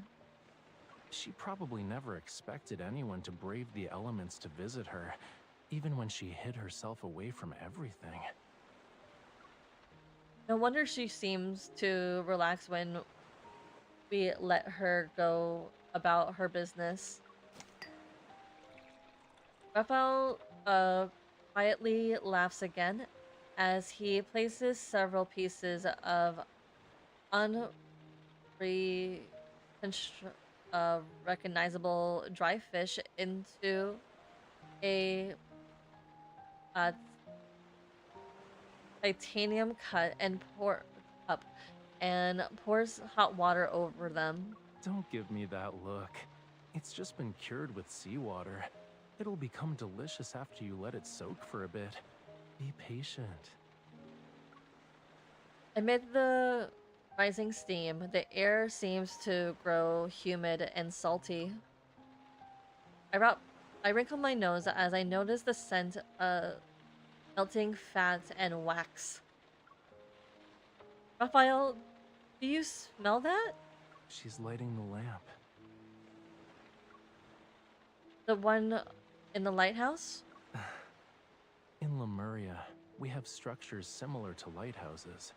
They're called whale ash gardens.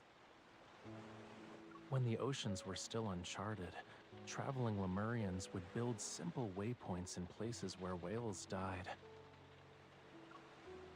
The whale ash serves as an underwater lighthouse. It offers shelter to those who have temporarily lost their way and allows them to regain their bearings. Traveling with whale ash lamps was once a popular tradition in Lemuria, but hardly anyone remembers it now.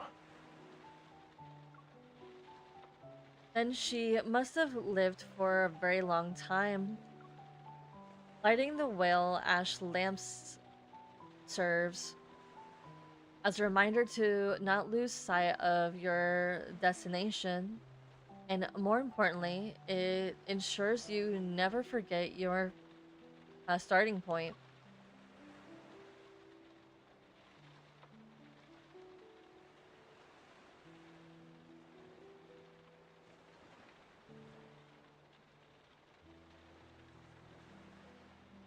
Is she thinking about Wellfall Acropolis? She can never return to, or the long-lost Wellfall City?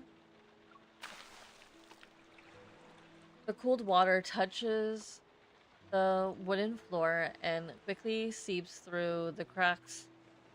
When the cup is refilled, the taste becomes fresher, but the salty bitterness spreads from my chest to my throat only intensifies. Once the storm passes, we'll have to return to, well, Wave Chaser Island to perform another Sea Moon ceremony. If we succeed, where will Raphael go once everything is over? Raphael, you said you wouldn't remain in Wellfall City because it's one part of your journey. It's not your final destination. I think it's good that you'll succeed in your revenge. Your life afterwards might be more carefree. I paused before trying to sound like I'm making a joke. Maybe you can finally devote yourself to painting, go beyond your limits and take your artistic accomplishments to the next level. But then,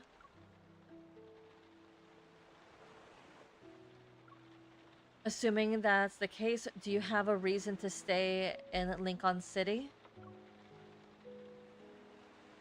Staring at him, I grip the edge of the craft paper package. I'm unwilling to hear another evasive answer from his lips. What about...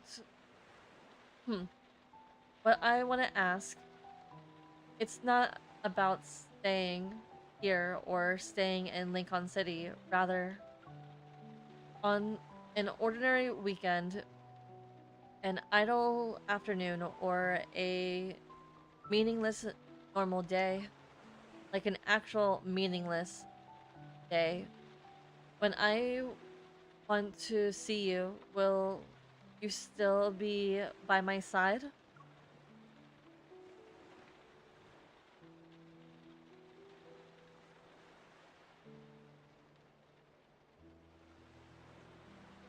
It's hard to say. According to your vision, I'll surpass my limits and ascend to the next level. Doesn't that mean I'm devoting myself to art and only art? I guess a talented artist doesn't deserve to have mundane days. Unbelievable. Hey! Setting aside these meaningless scenarios, you only have one question to ask, and I only have one answer to give.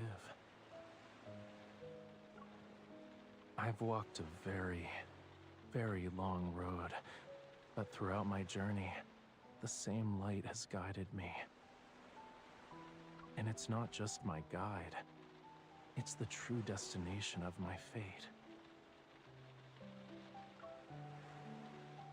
If you consider a Lemurian's lifespan, can a single light accompany you for that long? Maybe not. What you see now could just be a drop in the vast ocean. And as time passes, you might discover that you're the one who journeys the farthest. Thanks to Raphael's boiling method, the dry fish is ready. I devour 3 pieces. Then another thought crosses my mind.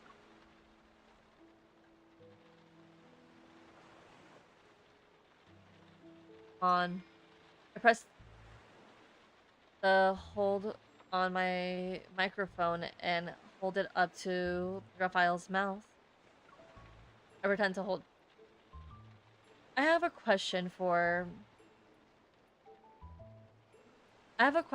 our respectable sea god. What new mission will you undertake after completing your revenge?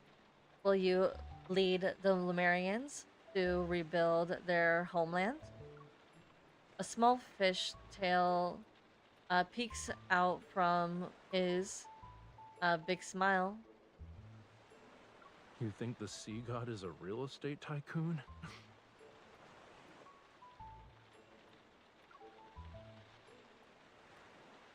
You don't even listen to Lumerians' wishes or grant them. The sea god isn't like human parents who secretly prepare gifts after hearing their child's birthday wishes. That's disappointing. Then what do Lemurians make their wishes to?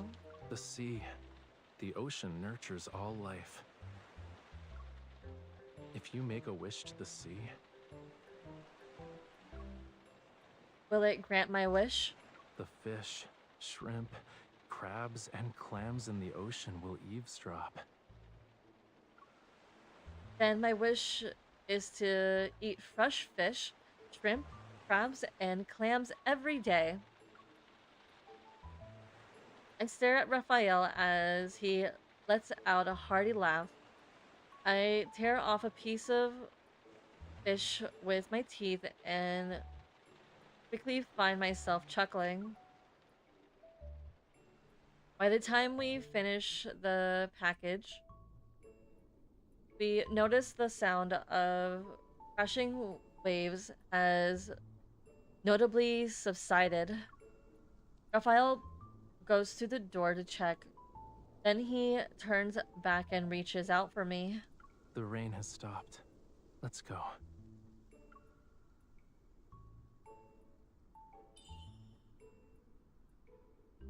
Tonight will be perfect for the sea moon ceremony.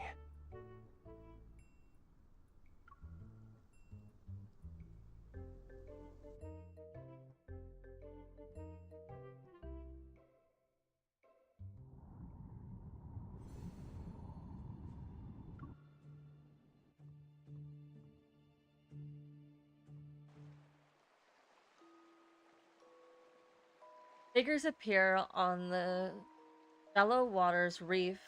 Waves dance across their scales as they're a shimmer with an ethereal glow. Chanting uh, ancient Lemurian songs, they look at where the waves meet the moonlight. Talia Melodious's song fills the air. It's more ethereal and translucent, uh, transcendent than what I heard at the previous sea moon ceremony. It seems like a blessing and a distant call.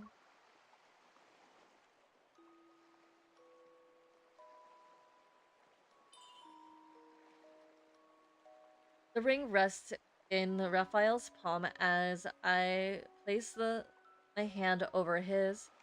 I feel the patterns beneath my hand. What are they singing? It's a blessing for the sea god and his followers. I haven't heard such an ancient melody in a very long time. Even in Lemuria's historical records, there's almost nothing about the sea god's funeral. I think it's better to just call the sea moon ceremony.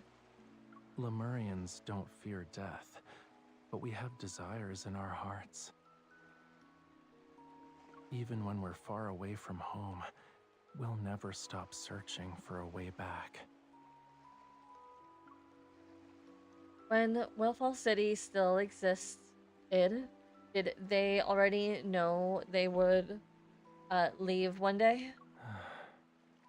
Long ago, Lemuria had written prophecies about its fate. The tome of the sea god you've been searching for. Yeah.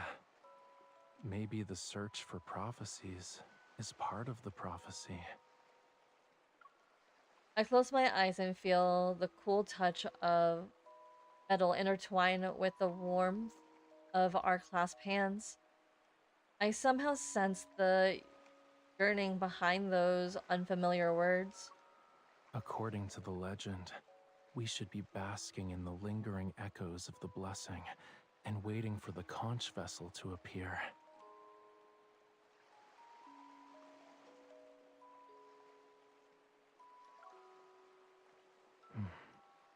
Can you feel it?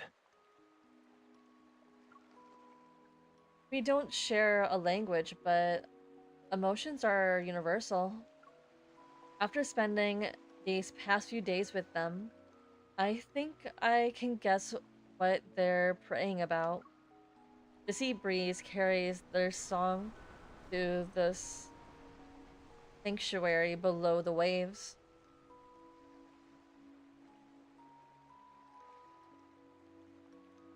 It awakens the slumbering creature that dwells within.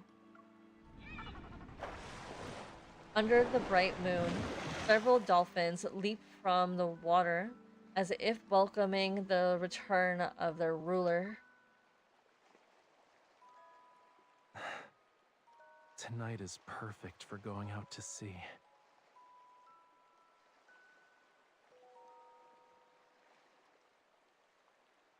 He bows slightly and reaches out to me. It's a gentle invitation. So, would you like to accompany me to the Lemurian royal capital, miss? Mm-hmm.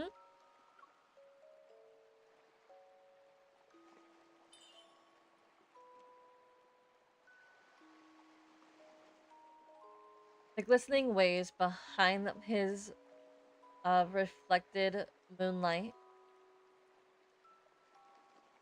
Okay. The glistening waves behind him refract moonlight. Without any hesitation, I place my hand in his. I would be honored.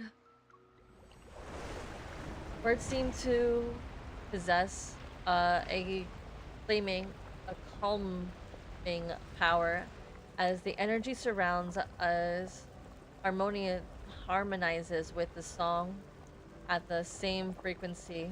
It fills uh it filled to the brim with wishes and blessings. The sea churns and boils upon hearing the uh tide dirge. The dirge. I think it says dirge. Then it splits at the boundary between the sky and the ocean as if a sharp blade cuts through it.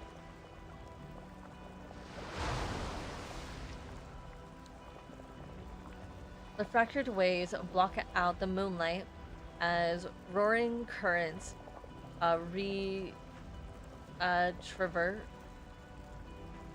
retrieve long forgotten wishes in the deep sea. Lumerians gaze at the surging water, their songs knocking on the seal's dust-covered gates of their homeland. Waiting silently in the sea, I sense something. There needs to be one more call.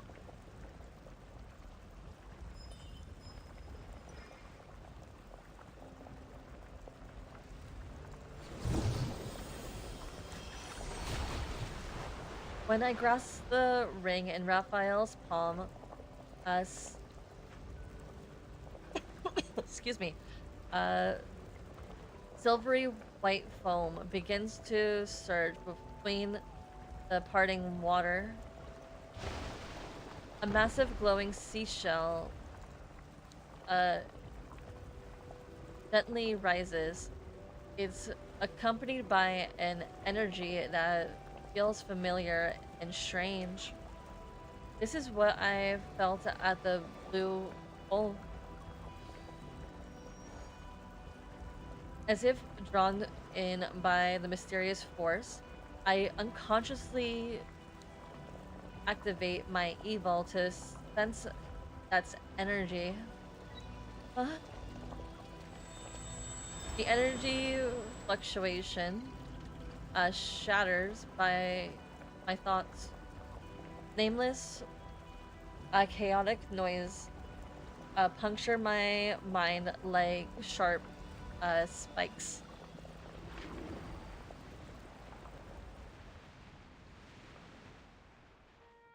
Are you willing to be my follower? Mm-hmm. Always. Desiring the sincerest worship of mortals, thou must offer an irreplaceable object. The sea god's heart, mine heart. Dost thou want it? That's me. Who am I talking to?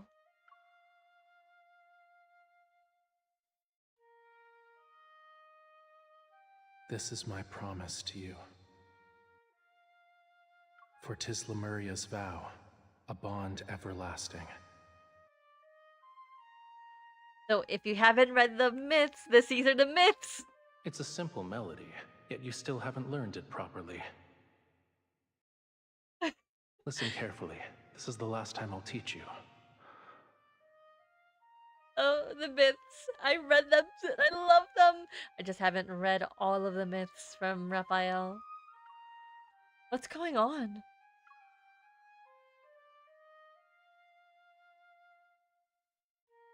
Now with the power of the sea god's vow, our covenant, Raphael, obey my command. Reclaim this heart and end our everlasting bond.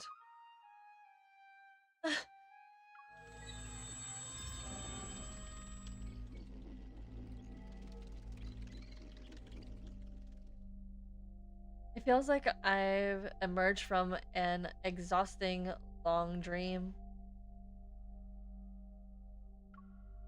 Memories I never experienced seem to have found their host.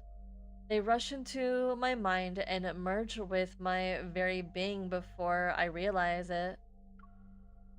It's as if they were always meant to be mine.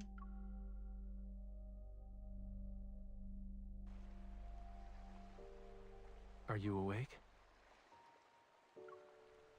When I open my eyes, I see the sky and moonlight. Dazed, I blink and try to move. I realize I'm being held in a warm embrace. What just happened? You were probably affected by the ancient oceanic power lingering on this boat. It has weathered many years, so there might still be traces of its previous owners on it. But that power feels like... I meet Raphael's gaze. It's as clear as seawater and doesn't reveal a hint of deception. Did he also forget? My heart faintly aches, and my mind still lingers in that memory. Sentences from the past keep replaying as if they're reminding me not to forget. What are you humming?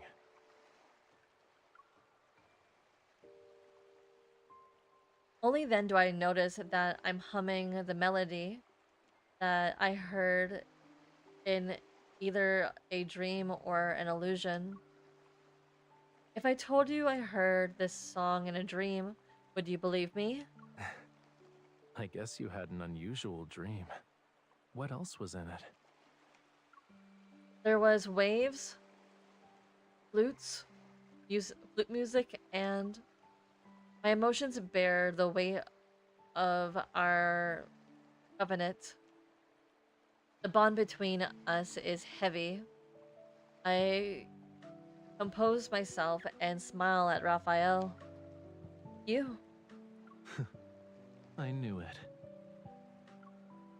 In my dream, you said you would teach me this song. Oh, you just want to hear me sing. That's one roundabout way to make a request.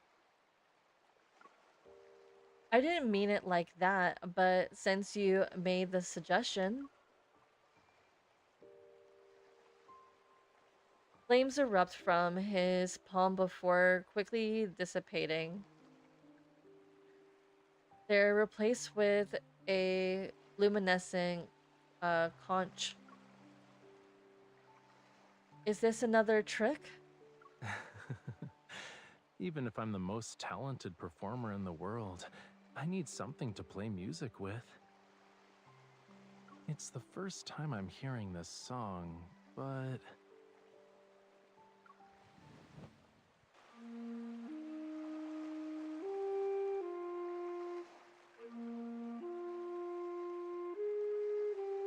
I love this song.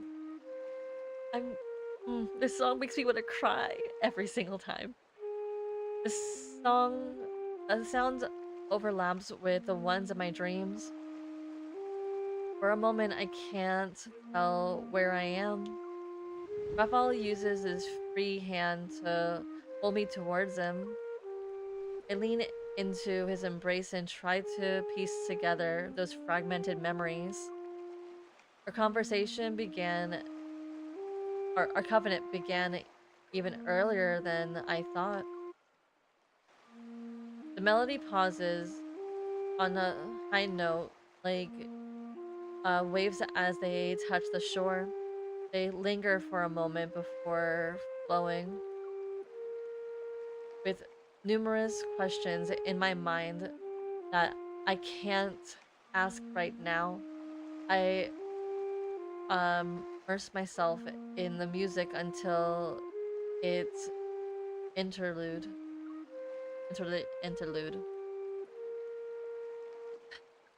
You look more mature. compared to back then.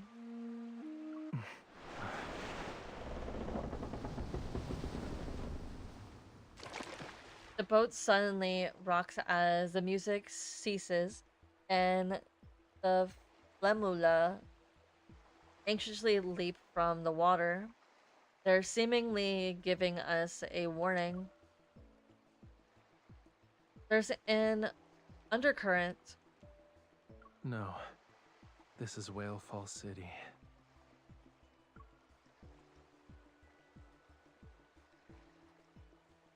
Raphael sets down the conch and ignites a flame in his palm. It lights up the unfathomable deep water. It's responding to our call.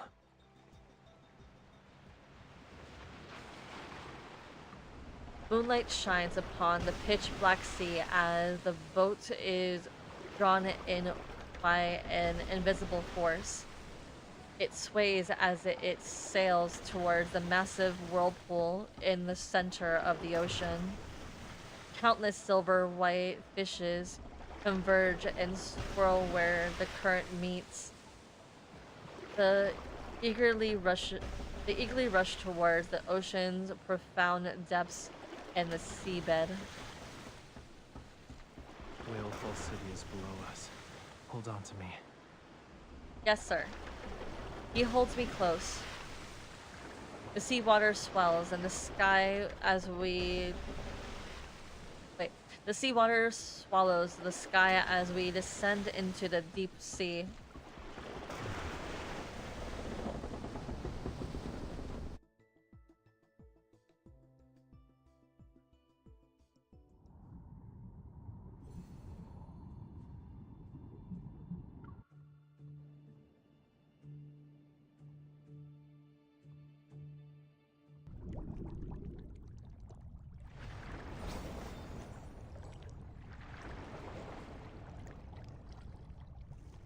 The weightlessness makes me lose all sense of direction. In my dizziness, a warm touch my hand. Raphael? I'm here.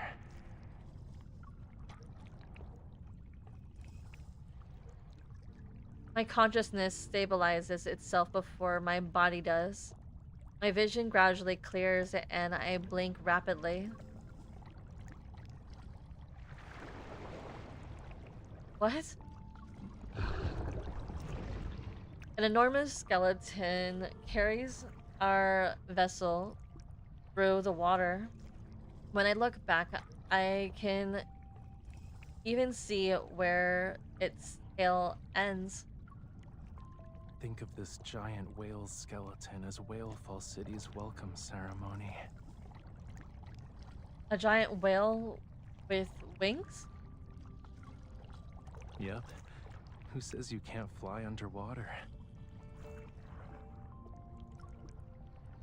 Surrounded by nothing but the endless blue expanse, we drift through the silent water. It's impossible to judge distance or size without any light or shadow for reference. Is this underwater quietness? In this underworld quietness, I can only hear the echo of my own breathing in my chest, but the giant whale's skeleton skull begins to disappear inch by inch, then its spine and wings. As it swims far away, forward, the massive body is gradually devoured by the surface around us. It disappears with each rhythmic movement.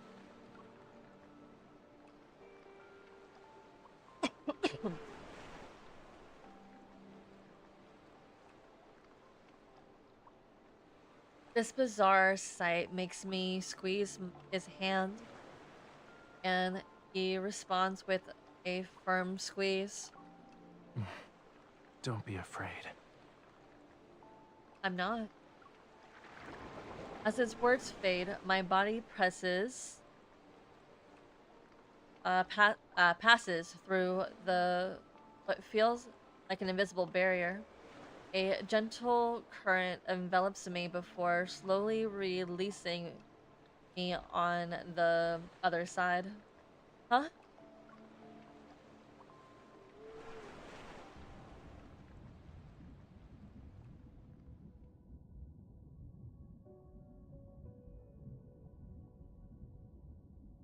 The world below, the waves bursting with color.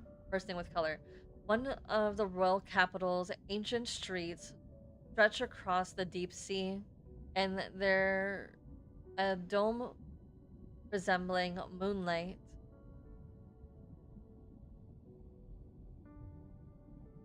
It's suspended high above the seafloor. Massive stone sculptures adorned with various coral are arranged in a staggered uh, staggered pattern along both sides of the street. Alleyways form by interlacing towers and buildings are spread out like a finely woven net. They gradually uh, disappear into the seawater. Part of the structure seemed to emerge from fish time rifts. They're like visitors from a distant world. No artificial light is needed as countless specks of light swirl through the water surface or surroundings and surrounding the buildings. The brilliance surpasses even the Milky Way. Everything around us is silent. It takes a long time for me to find my voice again. This is Whale Fall City. the legendary lost civilization, the Marians' spiritual homeland, appears before my eyes without any concealment. The giant whale carrying us, we've as we float above the main avenue of the royal capital. Reflections from the sea waters dance across uh, stained glass windows. I feel as though these same colors dance in my eyes as well. Noticing his unusual silence, I suddenly tighten my grip on his hand. I remember the Deep Space Academy had uh, published a book on Lemuria. According to it, Whalefall City slumbered in the uh, the abyssal deep sea. Its doom can reach past the sky They or write dome. as if they've seen it with their own eyes. People tend to exaggerate stuff they've never seen. The more mysterious thing is, the more fascinating it becomes. Do you think it matches the descriptions in the book? I lower my head. At the end of the street, specks of light drift around the highest spur higher. A bubble floats in front of me. When I gently poke it, it pops and scatters into another speck of light. Even attempting to disrupt it might describe it might be presumptuous.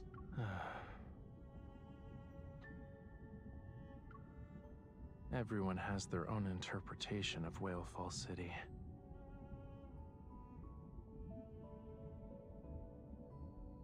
Archaeologists consider it a hidden treasure buried in the deep sea, while Lemurians view it as the true resting place for souls. What about you? Raphael cups a bubble in his hand and gently crushes it until specks of light scatter. They gather and reform a bubble. For the sea god, it's a mission infused in his blood. But right now, I'm thinking, if you hadn't accompanied me and I was sitting by myself with these skeletal remains. Lost in musings, I can guess. He's shaking his head and smiles. The fortunate one is me, not you. How so?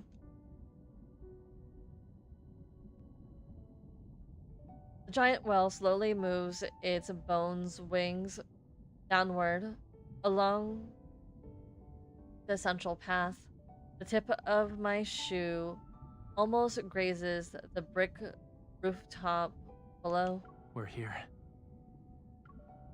From the wide gap between the bones, I see a plaza paved with white stones. Stone statues, at least twice the height of a person, stands guard on both sides of the path. If that sculpture could see their... Okay, if the sculpture could see these, he'd probably spend several days and nights here. He'll crouch and study them. You could say the ones who carved these were his ancestors. These statues are at least 1,000 years old, right? Wouldn't it technically be passed down of artistic tradition? Genetic inheritance might be a more accurate term. But this place is the most refined embodiment of Lemurian art. Really? It's the sea god's temple. A sense of deja vu crashes over me like roaring waves. Astonished, I look up. A majestic temple stands at the end of my vision. Its massive stone pillar supports the dome ceiling like solid bone. This place is our only option if we want to truly open the path to Whalefall City. An inexplicable thought appears in my head. I lean forward and get a closer look. Why do you appear more anxious than me? Because I'm a sacrifice, that's why. Raphael pulls me back to where I was originally. He's not in a hurry to return to the temple that should be rightfully his. Sit tight. We're almost there. Raphael? What's wrong? Do you think being here will upset me? It's more than that. I like it if you didn't keep everything bottled up inside.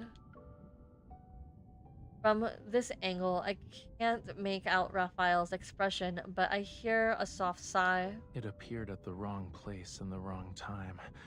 The more attached we become, the harder it will be to let go when we must part. Aren't you worried that Gaia Biotech or Ever would stop at nothing to get their hands on Whalefall City?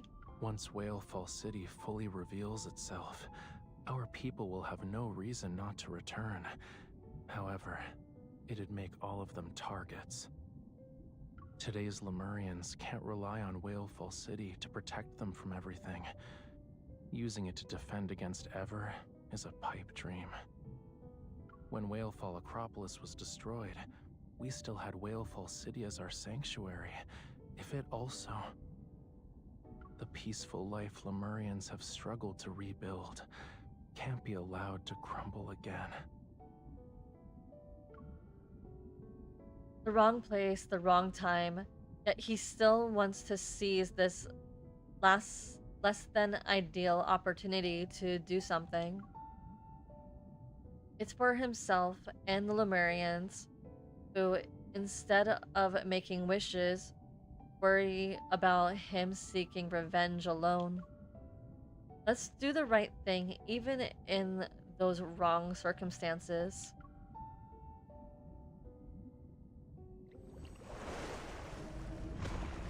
The giant whale delivers us to the central plaza in the front of the sea god's temple. Then it flaps its enormous wings and floats back up to hover above the royal capital. The wings stir up a gust of seaweed, scattered stone fragments. I did not read that white. I see that right. Okay. The wings stir up the gust of swaying that swept scattered stones fragments across the ground. I look around and find the source of the debris. A circle of diverse stones, statues surround the front part of the sea god's temple. They're blocking the entrance. At the forefront stands a humanoid statue. The tower It towers before a stone pillar. Its figure hunched and tilts towards the one side. Are these statues here for a trial or for a ritual? Raphael, did you see that? Did that statue just move? Meeting Raphael's gaze, I quickly raise both hands. It wasn't me. I didn't touch it. Maybe it's being corrupted or corroded? I know. Come over here. Swim, swim, swim. Metaflux? As I step back, the track spreads out in all directions. Countless ferocious appear. Countless fissure appear, and the stone fragments rain down like a sudden downpour.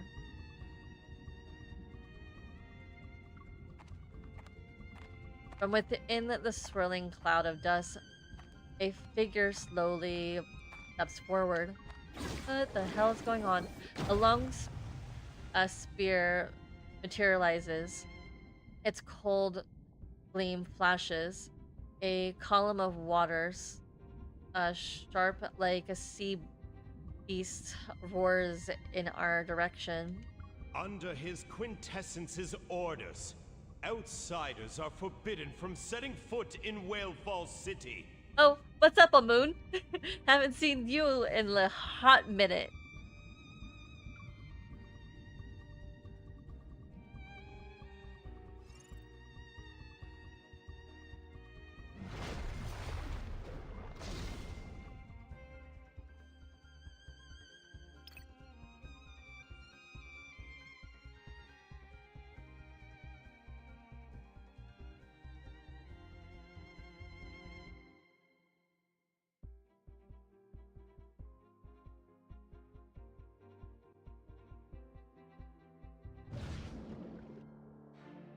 Destruction's tide has arrived.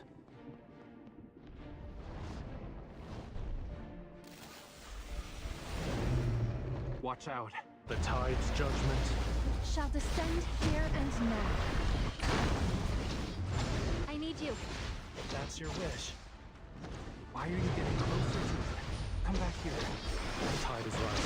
Fall Just back, letting you focus guys on know, staying. I'm The not tide's participating in the judgment. fight. I'm Shall letting it descend autoplay. here and now.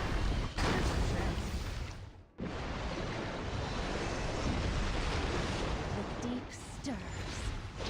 You were too close to it. Eat this. My turn. Oh man, you recovered so fast.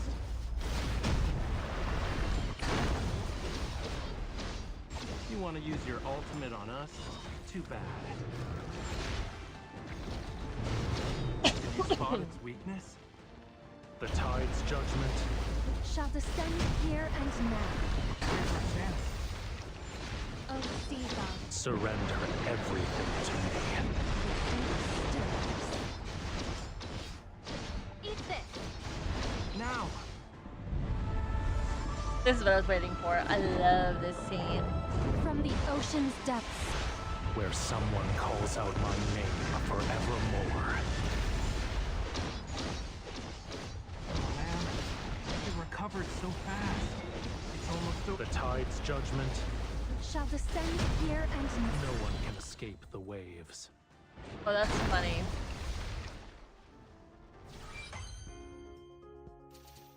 Hoorah!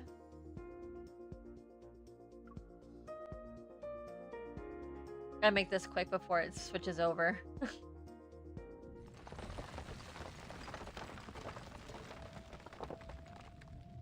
Stone debris covers the plaza, and the dust particles float in the seawater.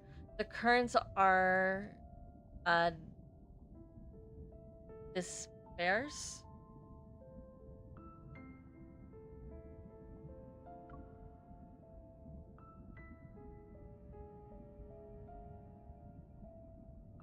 The immobilized old man stands in the center. His cloudy eyes become clear. His consciousness, it's slowly returning. He shuffles towards us. The remaining sand on his body falling with each step. It's his quintessence, his power. His quintessence. We know each other? The man approaches Raphael, his clothes slightly fluttering. Then he suddenly performs a deep, respectful bow. Amund, Lemurian Elder, Guardian of Whalefall City. I've been waiting for the return of the Sea God. His gaze becomes unfocused when Whalefall City is mentioned. The spear in his hand trembles violently as if triggered by a reflex. It supports him as he stands. Outsiders are forbidden from setting foot in Whalefall City. Amund? Does that name mean anything to you? At least he doesn't seem to be our enemy. This is just a guess, but he's been here for too long. He won't have a clear mind anytime soon. Raphael circles Amund and helps him brush off the stone fragments from his body. Amund, you said the Sea God told you to stay here? His quintessence's orders? Amund slowly recognizes Raphael's voice and gradually regains his composure. Tens of millions of years ago, the sky and sea were inverted, and Whalefall was revived. Lemuria was about to reach its true fate. But his quintessence refused to accept. The sea god couldn't bear to lose the most precious. Most precious. He's unable to finish his story. His gaze sweeps across the plaza before he slowly moves towards the temple. Raphael and I exchange a glance and follow him. The temple's massive stone doors are wrapped in seaweed, and their original appearance no longer visible. A moon walks to the temple's entrance, laboriously raising both hands and places them on the stone's door. The flame. The sea god incinerated his divine power in exchange. The fire. For some reason, the strange warmth wells up in my chest. It's as if the fragment of that flame is quietly burning within my heart. His quintessence hid Whalefall City within deep space's rifts. Time ceased to flow, life never decayed, and everything became eternal. But the world's flames and all that exists will eventually be extinguished. Only when the sea god sacrifices everything once more to ignite the alcove's flame. Then his quintessence and Whalefall City will return. This is ominous as hell. They shall return to where it all began.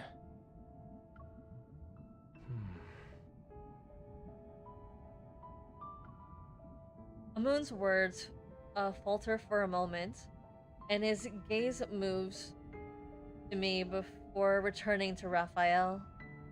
Whalefall City will respond to its true ruler. Sound of an engine that doesn't belong to Whalefall City stirs up the seawater. Raphael turns to the water beyond the temple, his gaze increasingly sharp. Before that happens, this place might need a few sacrifices.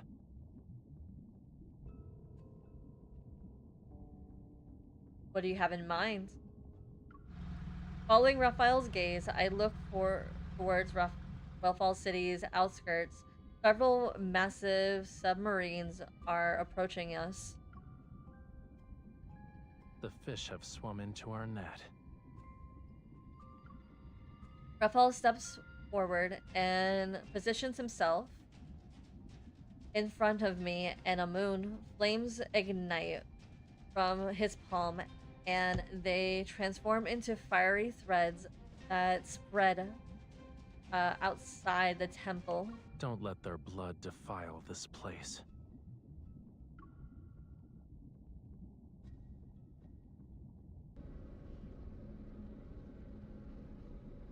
The submarines speed through the ocean as sunlight dims. They've already encountered the... Wait, they've already entered the Mesolapic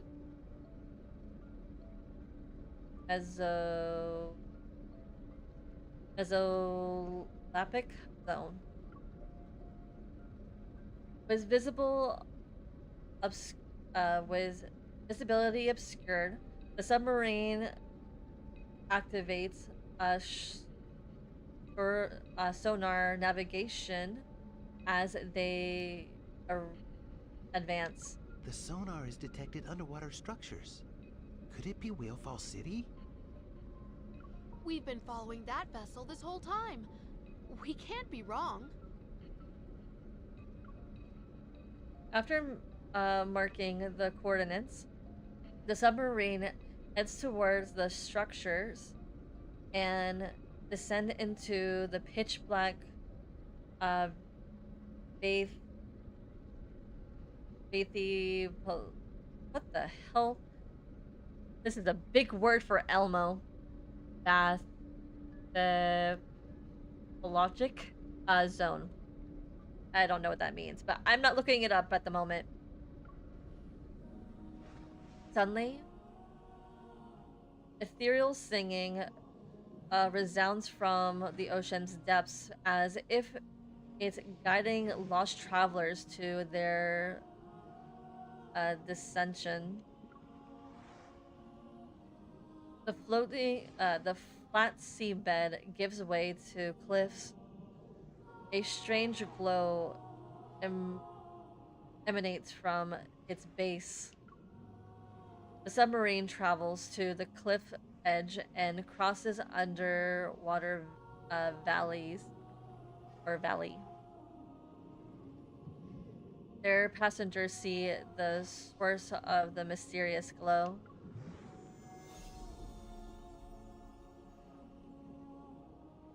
The dreamlike magnificent city. Giant pearl adorn stone carvings. Gold and silver threads intertwine the city's pillars. The large road paved in jade stretches endlessly. Everyone rushes to crowd around the porthole. In awe, they exclaim upon seeing the magnificent city. That must be Whalefall City. I heard it's filled with countless treasures. It definitely hasn't disappointed us. Yeah, no. The submarine's cargo capacity is limited. It'll take some time to transport everything back. Don't you dare touch anything here. Tears erupt throughout the submarine, but no one notices they're already veering off course. When the city dissolves into a mirage in the water, its alarms blare. That's when these greedy souls realize something is wrong. What's going on? Who changed our course? It's not that. Our coordinates have changed. We've lost control. The submarine is... Huh?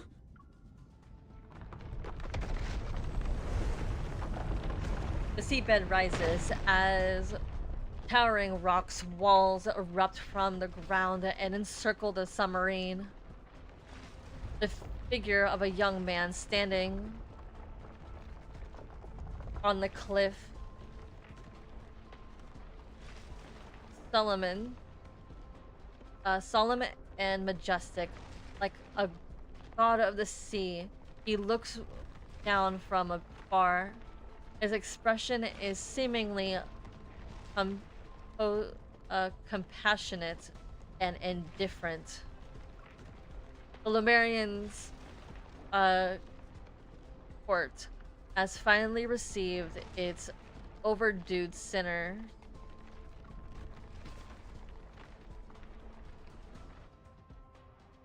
So basically, in long story short, shit has hit the fan.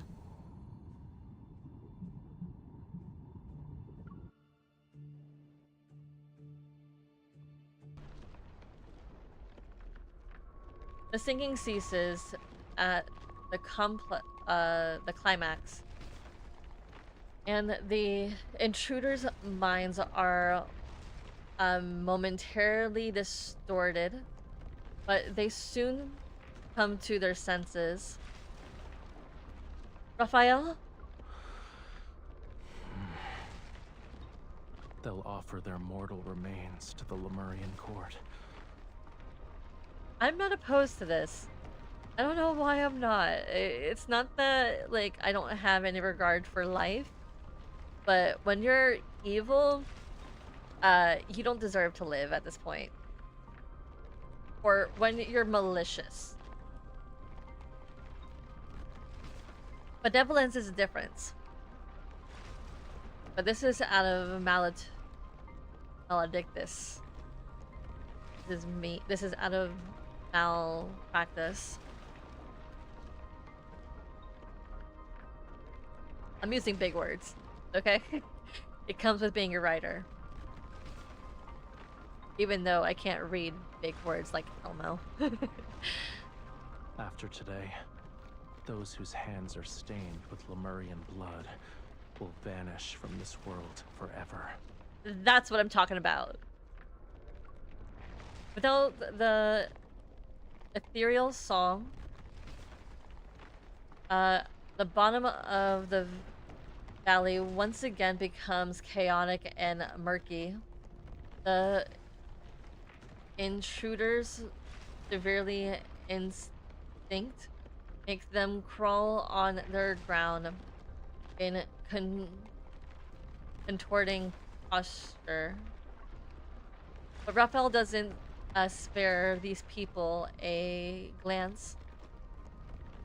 His gaze is fixed on a place far away from the cliff. It's as if he's trying to peer through the veil to witness a past that's been buried. It's coming to an end. There's a barely perceptible tremor. Meanwhile, some of the intruders finally regain consciousness. Still unaware of where they are, they frantically grab their weapons. Where are we? Forget about that.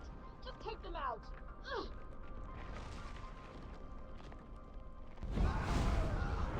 When Raphael raises his hand, flames engulf the gun's barrels. They retreat. The researchers cry out in pain as they burn. More weapons are dismantled by fire as Raphael silently observes them. Even so, he has yet to bring his ballad of vengeance to its final movement. More people are regaining consciousness. The rising flames keep me protected while I tightly hold Raphael's hand. I can't rush him, and I don't want to. It's his right to decide when and how to end the bloody history that spans more than a decade.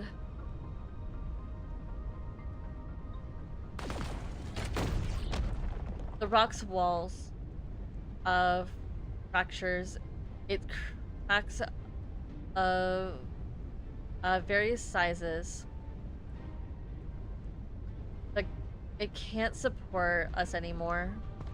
Raphael brings me to a protruding rock nearby, near the seabed, but it won't last long.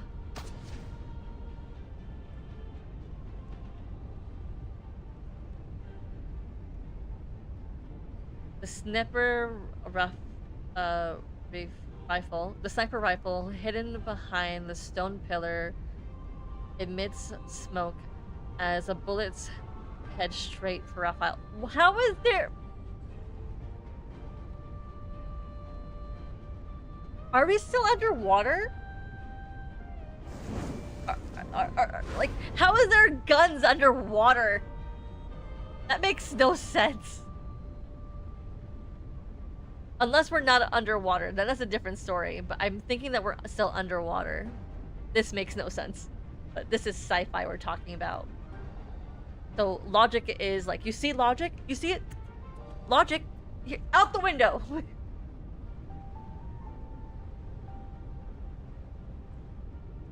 the circumstances always away from yeah, this the sentimenters.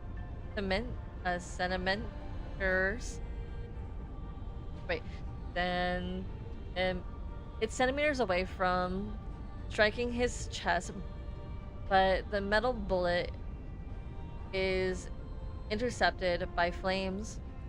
It explodes into a small ball of fire. The attack pauses, and I use this chance to pull out my gun and kill the sniper. You. Yes, me. It's okay. I'll be fine. You can. I know you're not hesitating, but you can't. What you can't let go of is the part of your past, your people who aren't here anymore. I'll stay with you until you decide to end this. The ground beneath our feet violently shakes as energy fluctuations manifest from various corners. It's a sonar weapon that specializes in killing Lumerians. Every wall tremor with an invisible force.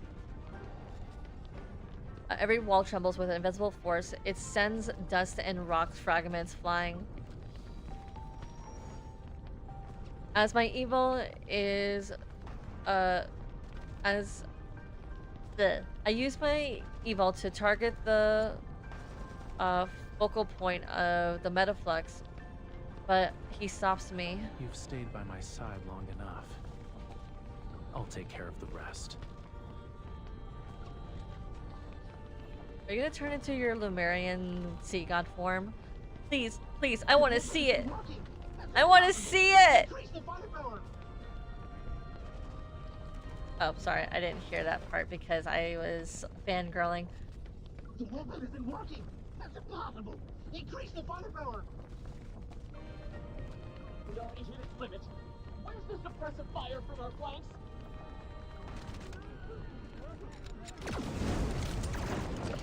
He steps forward and raises his arm in spite of the hail of bullets and the thunderous vibrations.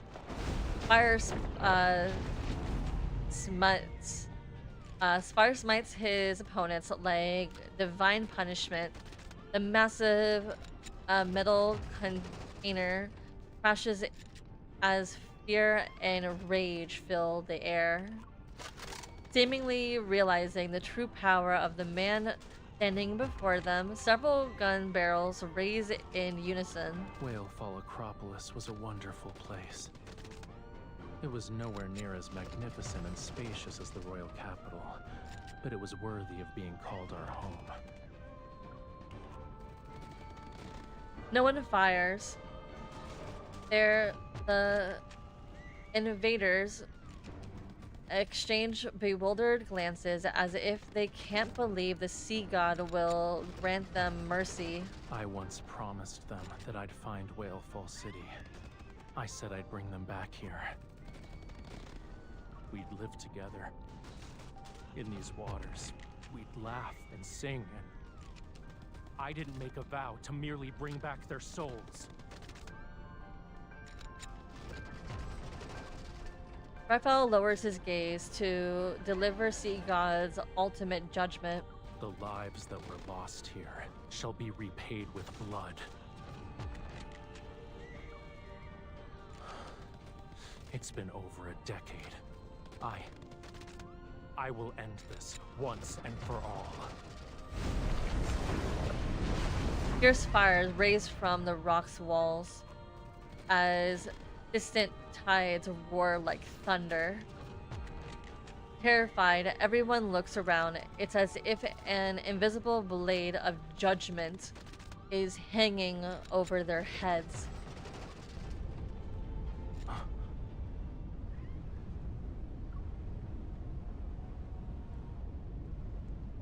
Countless mist-like shadows surround the rock wall. They resemble the floating specks of light above Wellfall City as they coalesce into ethereal spirits. Naturally formless, they slowly gather towards the center, yet I can make out their brilliant figures. The flames surge towards the seabed, are extinguished.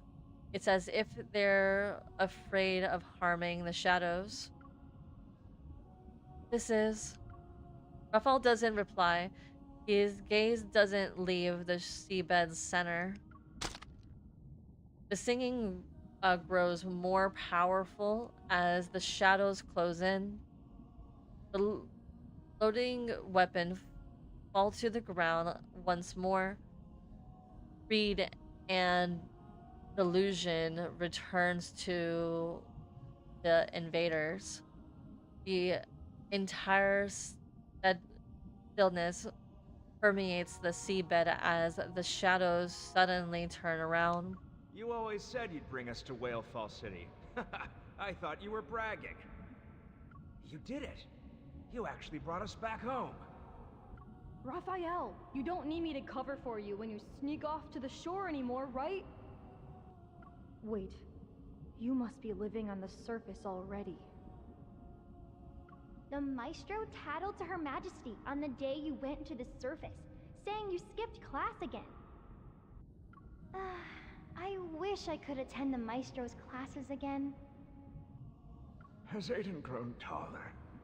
Now that I'm gone, I wonder where he goes when he skips class. Please deliver a message for me next time you see him. Whalefall City isn't that exciting. It's nowhere near as good as life on land. Tell him to take his time coming back. I hold Raphael's hand. I can still feel the subtle tremble thing in his palm. It's you. You still look the same as you did when you snuck off to the shore, but you've grown up. Daddy? You resemble the sea god more than I had expected. Meaning Raphael's a prince. I think. His hand suddenly tightens as the man's spirit stirs Raphael's emotions. Another shadow appears and stands shoulder to shoulder with him. In a blink of an eye, the shadow draws near. It slowly raises what appears to be an arm made of swirling light and darkness. The trembling in his hand grows more intense. Raphael seemingly wants to grasp the shadow, but is unable to touch it, and his hands remain suspended in the air, midair, across time's vastness, across the boundaries between life and death. Their hands gently overlap. These are hands that should hold paintbrushes. Hatred and bloodshed should never stain them. Go now, my dear boy. Go to where you truly belong. Mommy? No matter where life takes you, I hope you can find happiness. The mist-like figure approaches Raphael one by one. Smiling, they wave goodbye and gather once more around the invaders. The singing around them suddenly becomes ethereal and otherworldly. It's like the most distant of whale songs from the ocean's depths. The frenzied invaders gradually quiet down, their facial features twisted into bizarre shapes. They pick up broken stones and sand from the ground, and stuff every pocket with to the brim. The singing reaches a crescendo as Lumeria's souls encircle them. They're like deep sea predators about to strike. The blood mist. Oh shit! I was not expecting that. But let's continue. Bloody mist surges with the song of invisible fangs piercing the throat of every invader. Greed and blood congeal into a foul trickle. They flow beneath the spiritual feet that never touches the ground.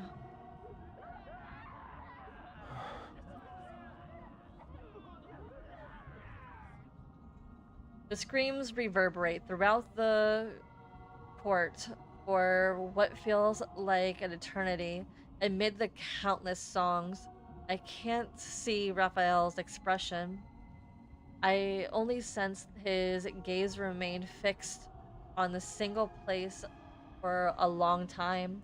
When the melody is about to end, only then does he take my hand and slowly lead me away.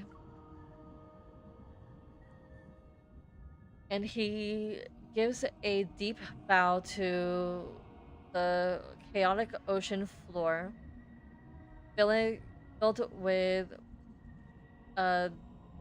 devastation and lament.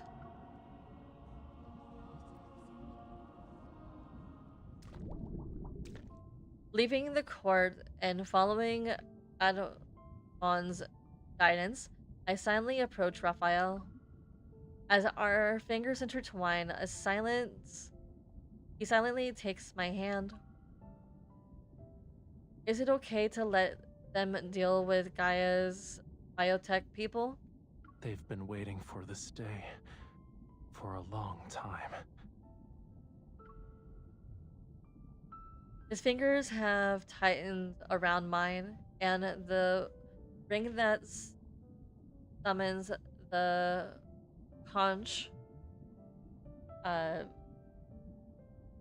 vessel leaves a mark between our knuckles. This ring.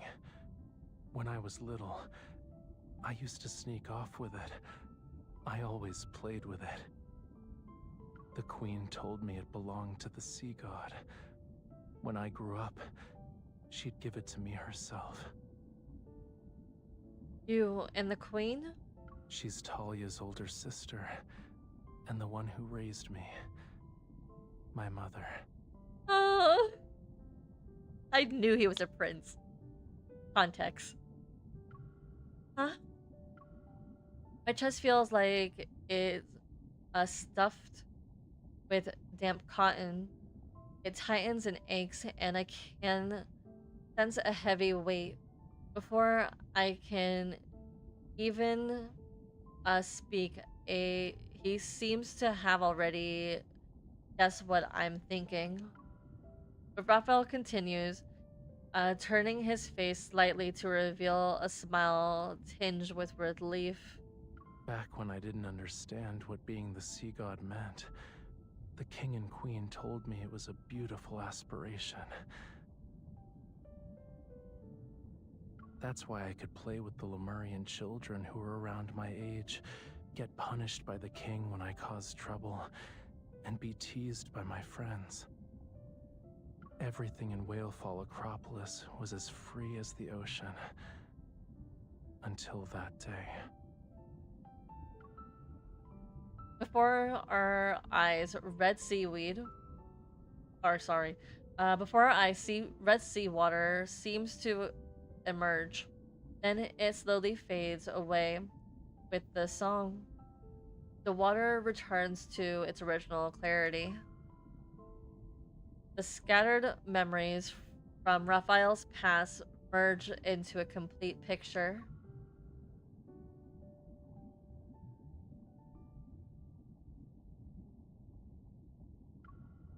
Actually, hearing you talk about this makes me glad.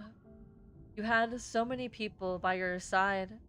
They worried for you and loved you. At the very least, you once had a happy childhood. Then it was my turn to be their guardian. Even though most of them are gone now, I still need to bring them home. As I climb up another step, I tighten my grip on his hand. You weren't alone in the past, and you won't be in the future.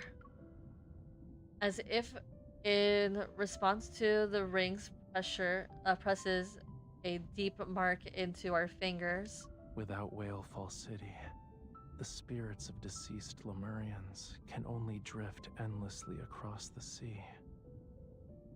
I often think that if their souls could truly return, then maybe they wouldn't be lonely anymore. Following the staircase along the side of the temple, we ascend and reach the highest point. I don't believe that making those people pay for their lives can balance out the sins they've committed, but it might be the only way for everyone to find peace. You can also say goodbye to that past. Why are you crying first? I'm not. You're just seeing a reflection from the glass.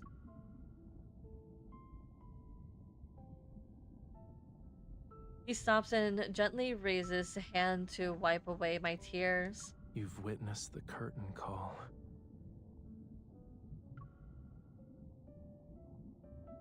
Let's go. It's time to return Whalefall City to where it belongs. When the time comes, we'll welcome its arrival together.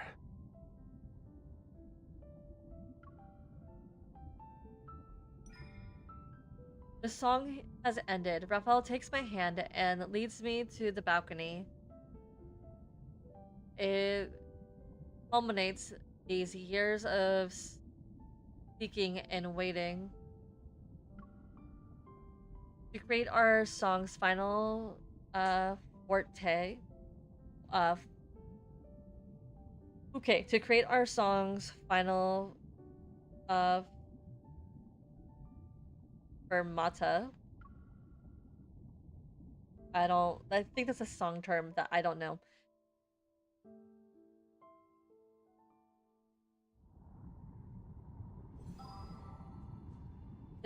Okay. Either this is the last chapter or we got like 2 more to go. I think there's 2 more to go. Because this can't be they can't say this is the end, so yeah. So it might be an 11th chapter.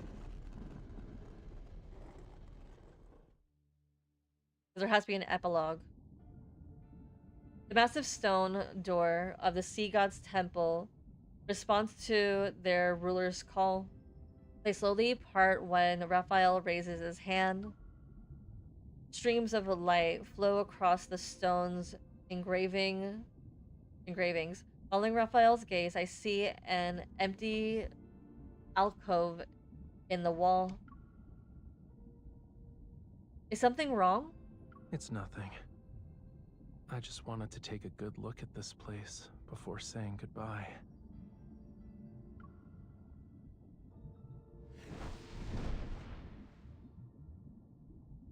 Flames appear in Raphael's fingertips like a flammula.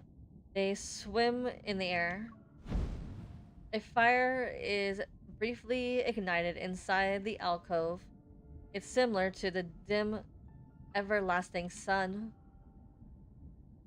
And as Amun said, the sea god's divine power can return the flame to this temple.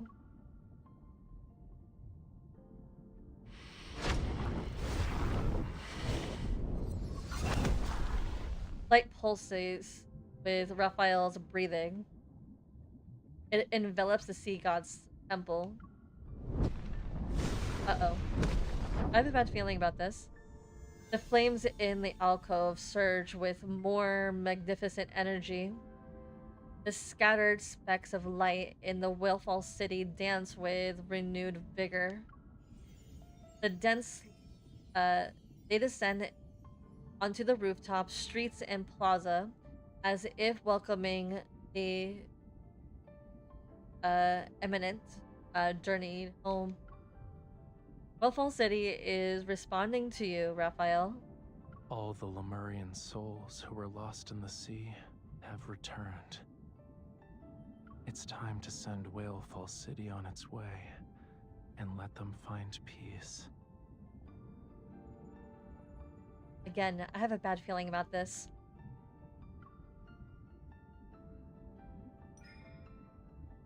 Sensing the source of that power, I take a step and firmly grasp Raphael's hands. Meeting his slightly surprised gaze, I extend our clasped hands towards the alcove. We face the fire. I told you before, I won't let you be alone. I activate my evil by following those fragmented memories. The flame burns more brilliantly or brightly as power surges. As the only follower of the sea god, I offer him the power of my devotion, my sincerest form of worship. He pulls me closer as the stained glass window casts jewel-like colors onto the dust-covered altar before us. Is this a new promise? I don't think so. Yes, but there won't be a reason to forget this time. My heart trembles with a vibrant, vibrating stone slab beneath my feet. I gaze at the changing dome above and channel my evil. Huh? A strange energy is emitted back from the distant waters above. Ruffle and I exchange a glance. We can see the same message in each other's eyes.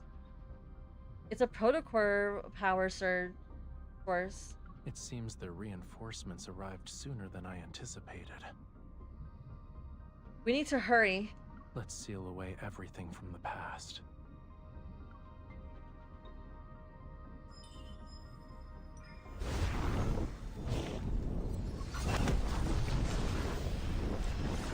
The flames in the wall's niches roar upward.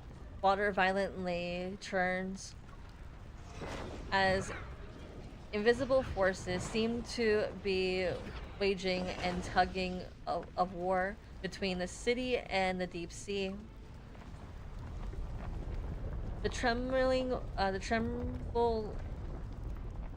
temple walls emit deep, mournful groans. They resist, yet also yield.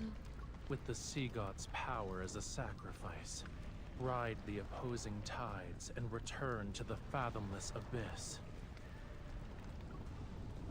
Okay. Flames gather and solidify in his palm as the ocean is plunged into chaos and darkness. The metaflux erupts in successful explosions. Each vanish immediately after, yet they continue to appear in the endless stream. Damn it! Ignore them. First,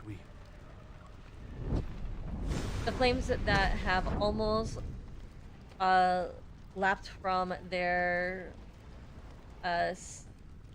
sacred spot begin to tremble. Their intensity unexpectedly weakens. As the source of this power, Raphael has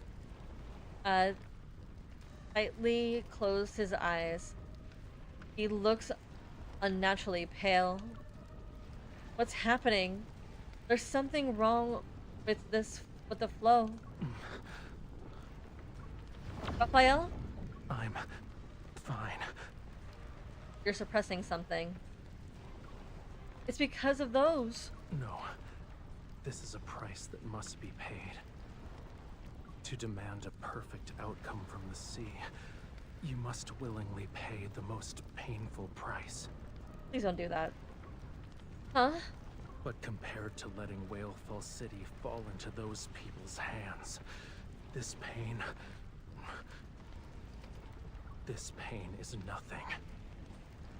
Only when the sea god sacrifices everything to ignite the flames in the alcove can the sea god of Whalefall City return.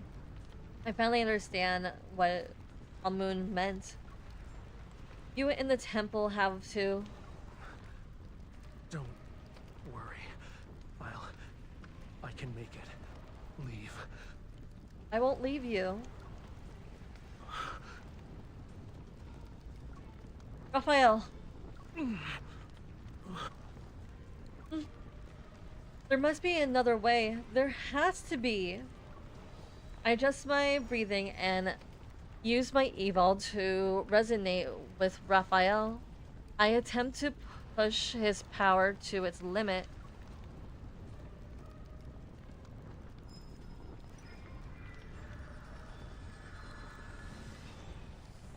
Again.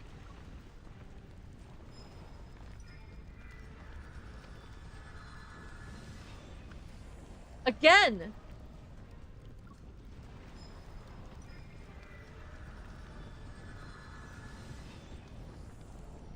Each release fails more to move Whalefall City. But these repeated attempts allow me to sense an invisible tether that's pulling Raphael into the rift of nothingness. They mistook the sea's tolerance for submission and forgot about its cruelty. But I remember, and I will reclaim this forgotten power.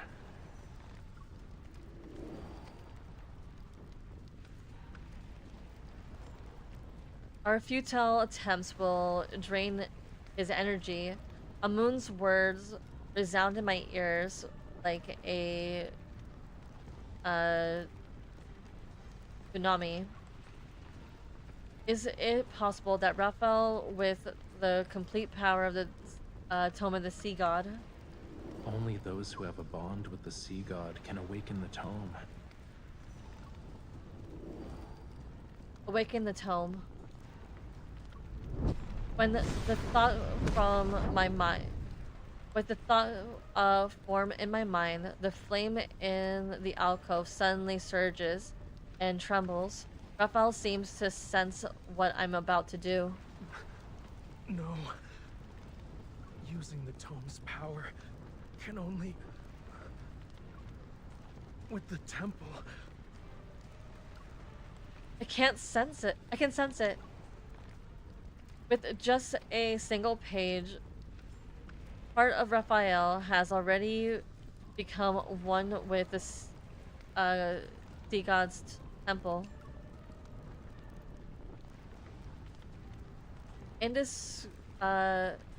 Indistinguishable, inseparable, even his heart beat with the flame's rhythm. Try again. As the flames raise, to greater heights, the color fades from the scales on Raphael's neck.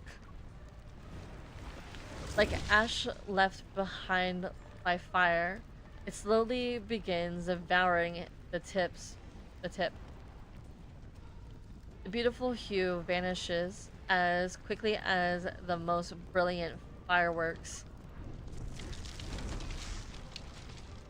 Wanting to stop it, I rush forward, but I can only helplessly watch them fade. His tail turns ash. Boy, he had a tail the whole time? Where the hell was this the whole time? The whole time! His tail turns ashen and lifeless. in the blink of an eye. Where's the tail? Show me. Liars. We can't wait anymore. What did Raphael do back then? A pain rises in my fingertips with that memory. I clench my fist and invoke my covenant.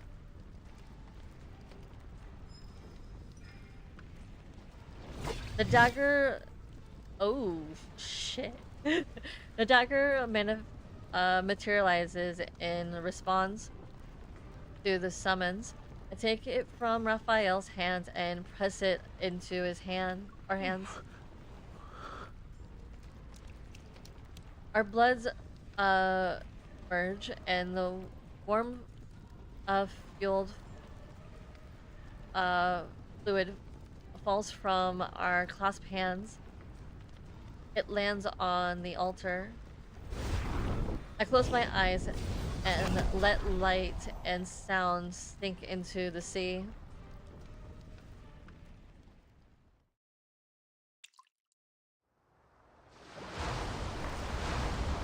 Ugh. In the distant water below the Lincoln city's southern region, the sea churns without the wind. Terrifying giant waves rise.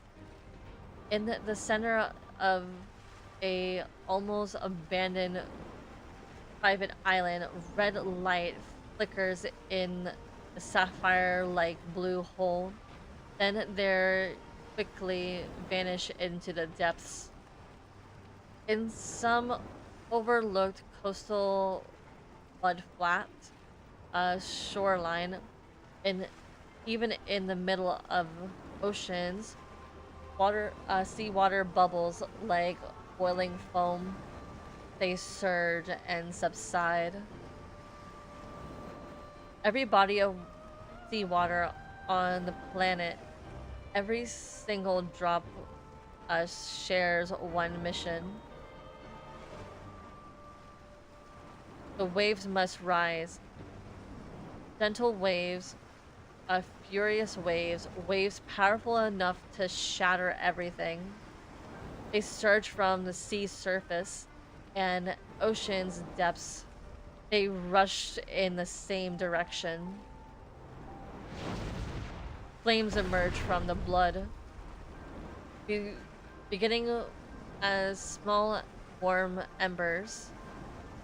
They spread out with great speed. The temple is engulfed in a fiery vortex.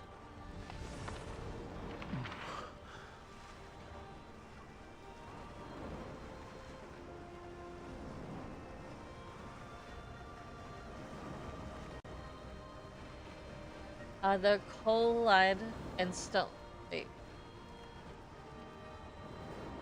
Collides and stone sculptures transform into ghostly silhouettes.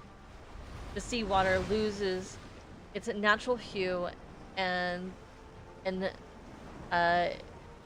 evaporates into mist before being infused with countless golden runes.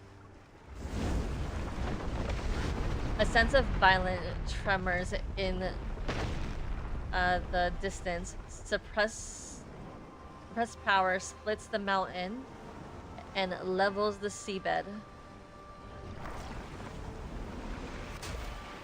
They traverse thousands upon thousands of miles, tearing through countless space-time rifts.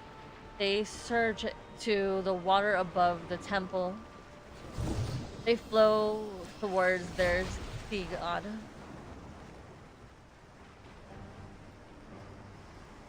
Ah! My sea god! Raphael! He grabs my hand tightly. His grip on the hand tightens. I can feel him tremble as that immense power flows into his body. The power in his palm is no longer a calm sea. It's now screeches like thunder. It roars as it engulfs everything in its path. Meanwhile, the fire in the alcove, separable instinctively devour the sea god's divine power. Raphael sways slightly, relying on his pale the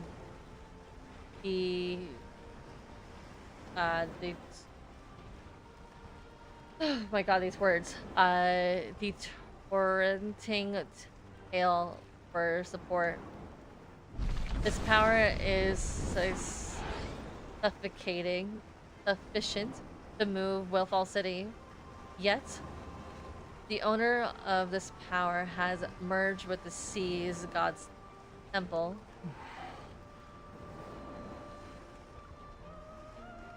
I strain to stand on my tippy toes and hold his hand. Raphael? The sensation in my palm grows increasingly faint. It's akin to dissolving sea foam. My hand passes through Raphael's fingertips several times. Yet, this last remaining connection only makes Raphael hold onto me more tightly. Don't let go. You can't keep pushing yourself. If this continues, you'll be completely drained. Did you forget? The sea god can't die. But even the god can fall. You can't. Trembling fingers brush against my eyelashes. I never know tears could quickly cool underwater. You're letting me go just like that? Didn't you make a promise to never leave me alone? You already changed your mind? Raphael, don't. We have a covenant between us. If I call for you again, maybe you'll... I want to finish this lie, but it's as if something is choking me. All I can do is look into Raphael's eyes. If you want me to leave, then come with me. Oh, I felt something in my tummy. I'm sorry. I would follow this man to the ends of the earth if I could. You. The flames in Raphael's palm dim as the sea god is about to return to the temple. Just kidding. How could a sea god ever make a wish to his follower? Oh man, come on! Oh my god, my heart! My heart! I can't take this anymore. Strange noises belonging to submarine,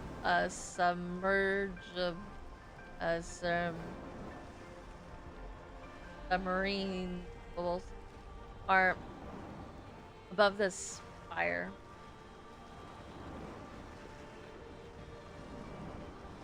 Submersibles. There we go. Submersibles are above the spire. As they move in, I can almost hear his fortune bell toll. I suppress the trembling in my arms and press my hand against his chest. Under my palm is his heart. Can we kiss him? In response to me, without any barriers, I can command him to do anything. I feel as though a blade is slicing my throat When I force myself to speak, I almost want to believe that talking more slowly could give us little more time. Raphael, you and Willful City must. You must leave.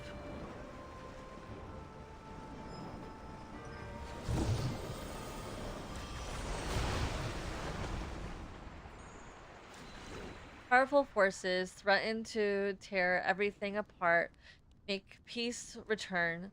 Massive oh, shoot. Massive waves subside and a boiling sea grows still. The final strand of golden light wraps itself around Raphael's fingers as roaring seawater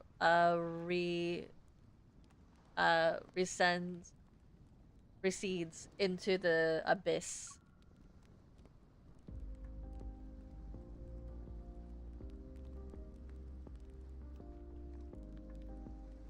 He bends down and embraces me. He can no longer defy fate.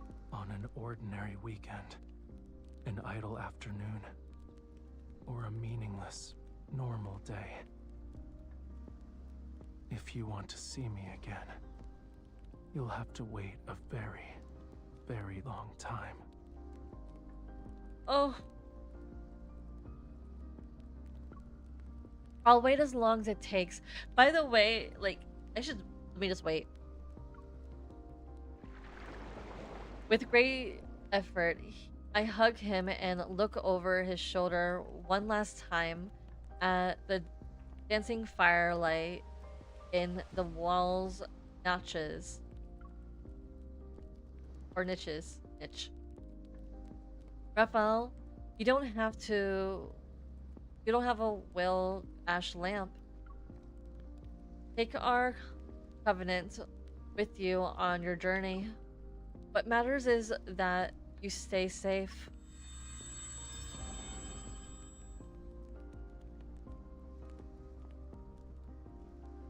How long will you be gone? It's hard to say. Maybe it'll be a year or two, a century or more. Perhaps even longer than that. Don't worry. Even after I'm gone, you and Ramiro will survive. This is a god's promise to you.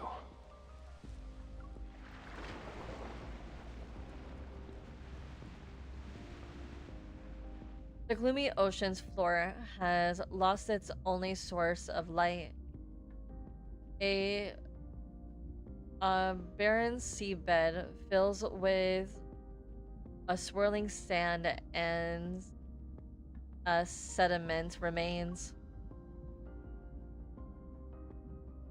The invaders' submersible have nowhere to go.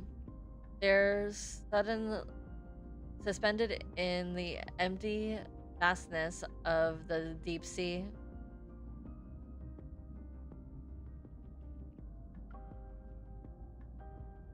The prize they had devoted everything to, plundering,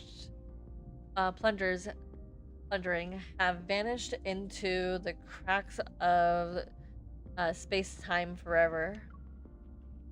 Not a single word remains. No traces are left. It's as if the entire city was a manifested illusion created by the sea god himself. The sea god's wish. It hasn't changed.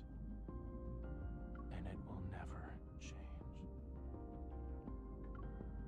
I open my mouth, but no, my words and my thoughts transform into silvery white foam and drift away with the ocean's current towards an invisible horizon.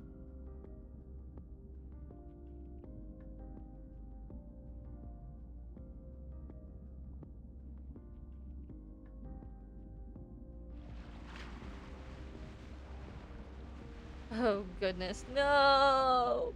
Rafi! Raphael? Goodbye.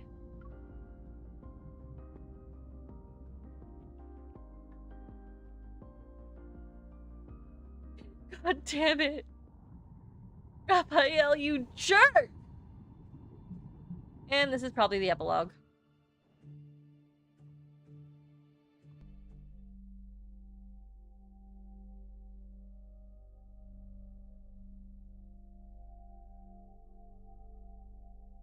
Can we have a flashback to when we made him, please?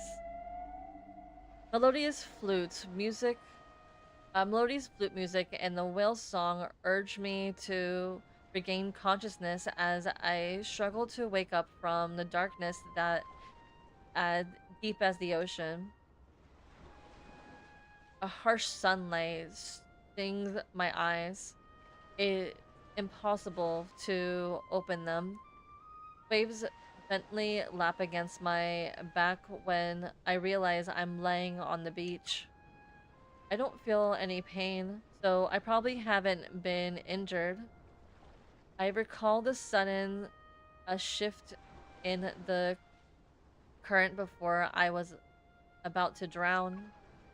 Raphael is changed the tide as he left and brought me to the shore.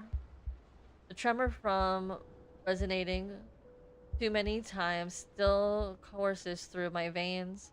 Pain explodes in my chest and spreads to my fingertips. Memories of my farewell to Raphael play chaotically in my mind.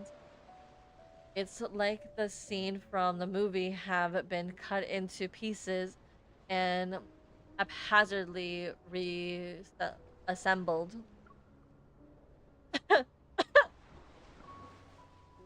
I cough up mouthfuls of seawater and struggle to push myself up, but I repeatedly fall back onto the waves.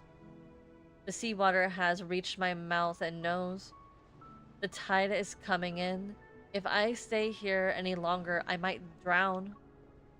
I forcibly push aside these churning emotions and try to forget those persistent images from my mind. I need to find a safe place first. I can't fall here. I struggle to my feet again and again, only to fall back into the water.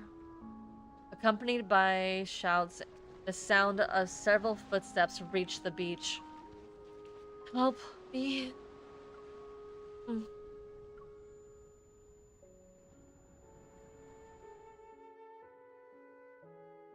When I wake up again, I'm told that the old Oof. That scared the hell out of me. Oof, someone set off with some fireworks by my house. Oof, that scared the hell out of me. When I wake up again, I'm told by the old butler rescued me, and while my body had no serious injuries, I'm still weak and need to quietly recover. The Gaia Biotech research withdrew from Wave Chaser Island. Their massive vessels leave the harbor as if they were never there. With the departure of Fall City, the Lumerians of Wave Chaser Island falls into a prolonged state of melancholy. During my recovery, many Lumerians visit me and continuously inquire about Raphael's whereabouts. I desperately try to remember, but whenever I approach the door locked away my memories, a sharp pain stabs my mind. It grows more insistent no matter what I do. Eventually, my brain does its best to defend me. It wraps chains around the door and seals it to ensure I can never push it open again. I have no choice but to give up. Wearing a blank expression, I gently deflect their questions by explaining that I need to rest. The, mag- this, the magnificent field, the magnetic field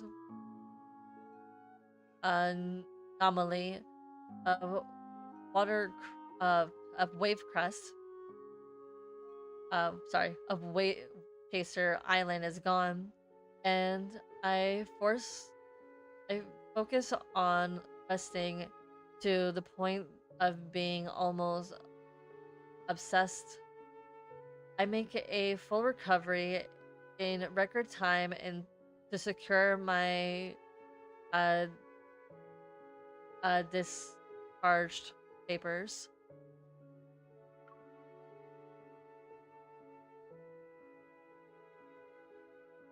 On the day of my discharge, a nurse enters my hospital room for a morning checkup.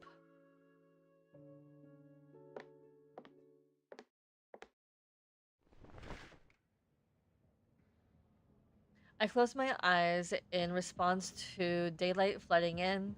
The figure on the nurse appears and approaches me with a forehead thermometer.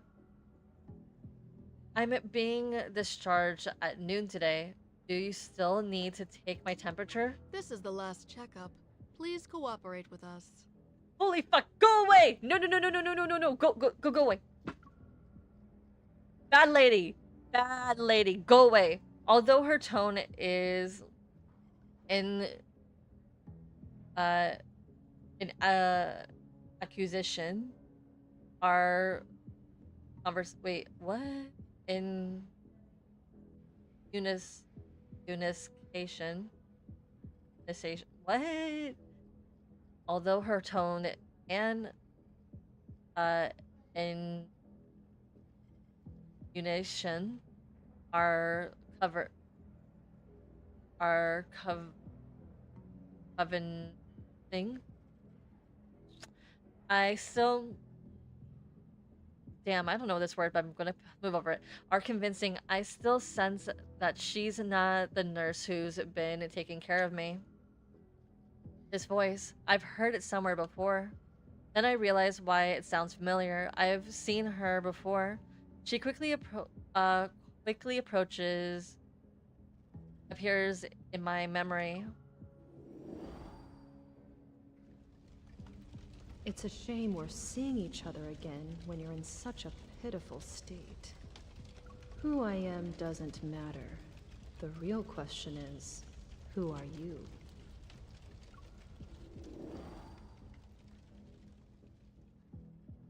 It's you.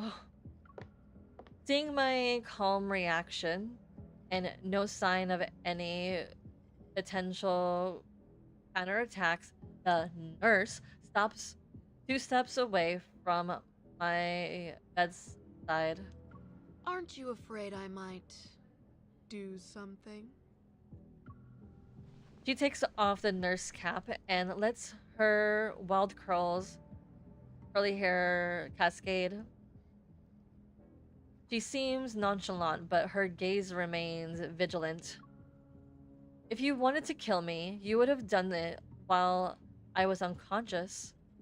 Why did you choose the day why did you choose the day when I'm to be discharged from the hospital? The mysterious woman is momentarily stunned, her shoulders drooping as her eyes reveal a keen sense of defeat. You're spoiling the fun. My meticulously crafted script isn't entertaining anymore. I hold out my hand and beckon her to come closer. I need to read the script after. I need the script. I need to read the script first before I decide whether or not I want to accept the role. The mysterious woman's slight smile appears as she approaches the hospital bed. Her fingers brush against my wrist. My hunter's watch activates and projects a faintly glowing hologram. She taps the screen and brings up a map. Coordinates are embedded into the map and pulsates on the screen. The mysterious woman turns off the hunter watch. What was that?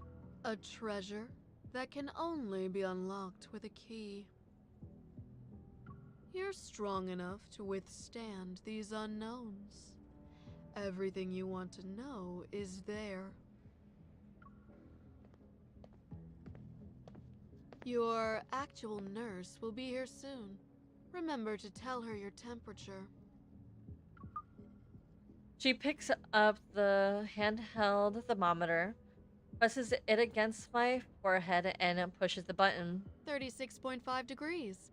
Good luck with your discharge. She adjusts her nurse cap, walks to the door, and slides it open.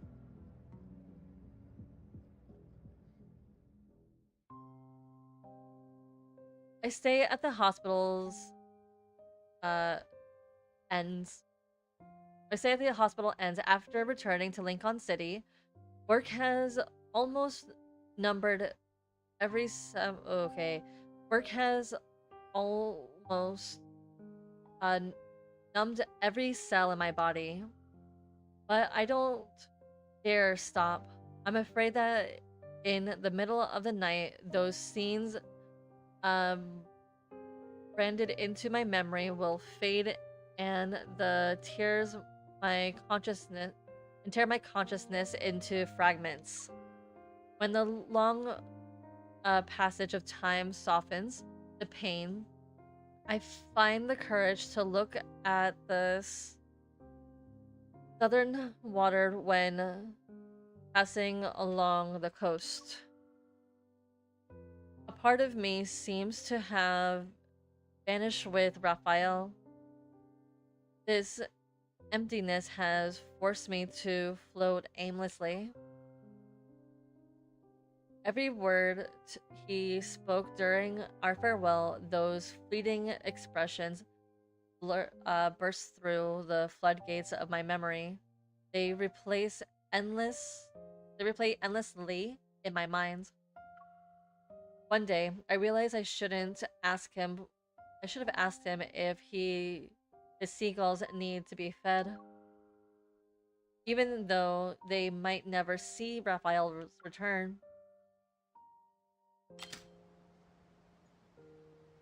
After nearly a month of living in a daze, I finally opened the door to Mo Art Studio. Raphael's unfinished paintings need to be moved to storage room where temperatures and humidity are precisely controlled. Thomas can't do it by himself. I volunteered to help him organize, and we worked together to move them around. The number of Raphael's unfinished paintings is staggering. We spent 3 hours organizing before finally storing the canvases. I didn't realize he had so many sketches. Artists driven by inspiration are like that. They'll make a few brushstrokes when it strikes, and continue when they're in the mood. Thomas hurriedly glances at his watch. It's getting late. I need to head home, but please contact me if you hear anything from Raphael. I can't bring myself to look at him. Yesterday, I lied to Thomas and said Raphael wanted to isolate himself on an island for a creative retreat. He won't be in Lincoln for a while.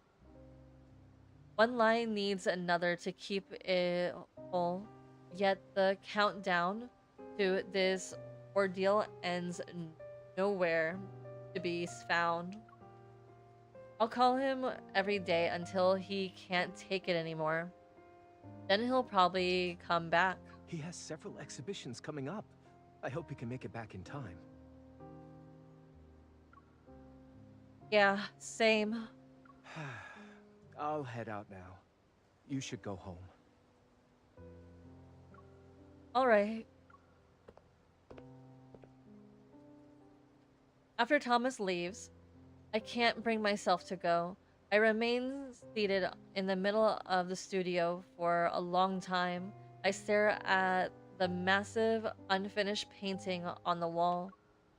The sea breeze gently stirs the uh, gauze, the gauze curtain. I remember when I first met Raphael. He was working on this painting. Back then, it only had a single layer of color, but most of it is already done. My memories take on a bluish violet hue of the painting. The soft whisper of brushstrokes against the canvas resound in my ears. Raphael was perched on the tall ladder and applying brushstrokes with delicate care, deliberate care. Although his was slow, his attention to detail was extraordinary. He worked on each brushstroke with an intense focus. He seems to forget himself, and he didn't even notice me standing behind him. I wonder what this painting will look like when it's all finished.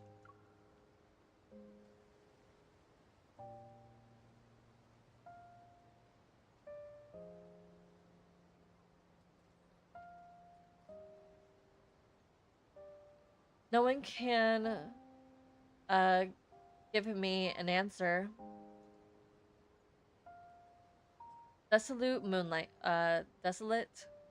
shines on me, and my lonely shadow has nowhere to hide. I know I'm only deceiving myself. No matter how long I stay here, Raphael isn't going to appear. I brought this upon myself.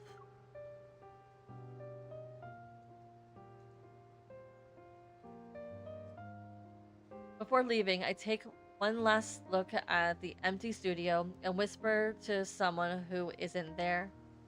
Goodbye.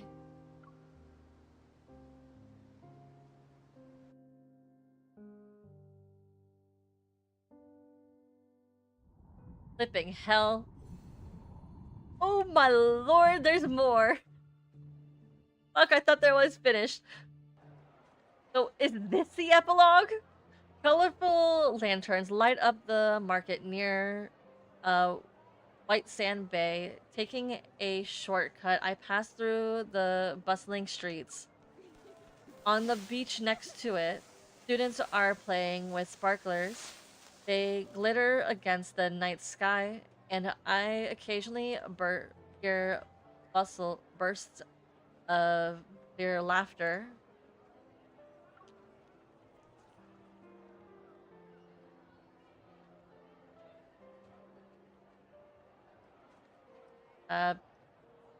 Pedestrians pass by me and share steaming hot street food. The spicy, savory aroma fills the entire area.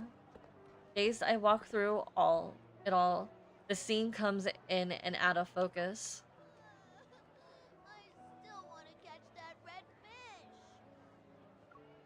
Spend all our money. I want some ice cream. The two kids move past me, and I stop in my tracks. There's a familiar fish scooping stand before my very eyes. My mind slowly begins to uh, function again. I've been here before. The sign still displays those familiar words. In the Sea of Lemuria, to save the final flammula in the world. I look at the small pool where a bright, slightly colored flammula is slowly swimming along the edge.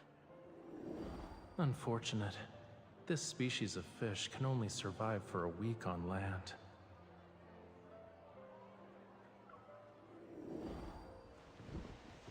I move closer to the pool, squat down, and watch the Flemula swim several laps.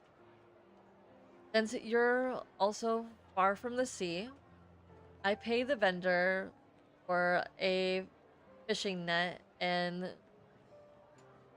position myself along the Flemula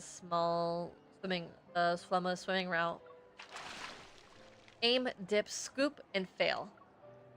The Flemula takes the Flemula that was leisurely swimming suddenly launches itself in as if it were doing a 100-meter sprint and zigzags from the water to avoid my net. Why are you so fast? How did he catch it back then? I try to remember Raphael's technique from that time. When the Flemula swims into a corner, I use the narrow space to my advantage. I block its path with a net and scoop it up into a swift movement. It worked. I catch the proud Flemula while it is showing off in the pool. Raphael, look! I did it! I turn, but no one's there. I can only look at the unobstructed path along the street and that leads to the coast. The bustling crowd comes and goes, but he won't appear again. No one will show me how to catch fish or tell me what the red fish is called. I look at the small fish in my net. Its breathing is shallow, and its stomach raises and falls as it struggles to stay alive. The fish is gonna slip away, you know. Startled, I turn around again and look towards the source of that voice. Raphael! With his arms crossed, Raphael stands behind me. It's just like when we first met. Raphael? Memories and reality combine to form a complete picture. It's as if nothing had ever happened. Yes, it's as if I didn't force him to leave. It's like he's never been away from me. His grip on the net, my grip on the net loosens, and the Flemula uses this chance to jump and dive towards the pool.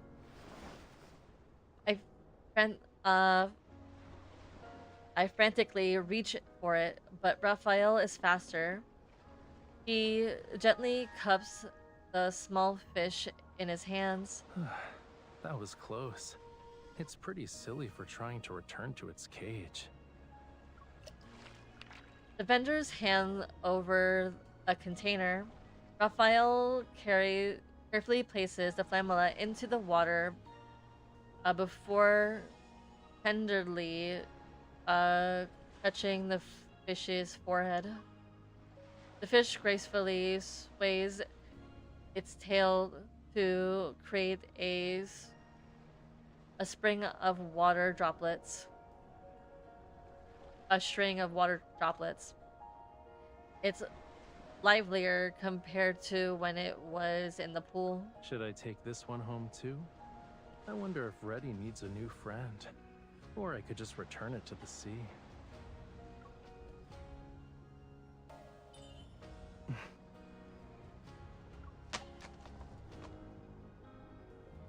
My ice-cold fingertips take longer than usual to register the warmth from his skin. Are you really Raphael?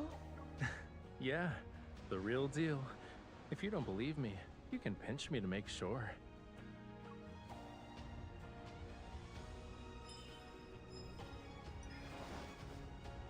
Without any hesitation, I pinch his cheek with all my might. Ow! Why would you do that? It really is you. Well, duh. Who else would it be? But I guess it's understandable. After being separated for 5,000 years, it's only natural for you to forget me. Excuse you? What? My brain is overloaded with emotion, so I can't distinguish fact from fiction. I'm willing to believe whatever Raphael says. Please don't actually believe that. Anyway, I was just trying to lighten the mood. So, did I get a chuckle out of you? No. That's what you get for sending me away against my will. This payback isn't too harsh, yeah? I shake my head, my body unconsciously falling forward. Raphael moves faster than me.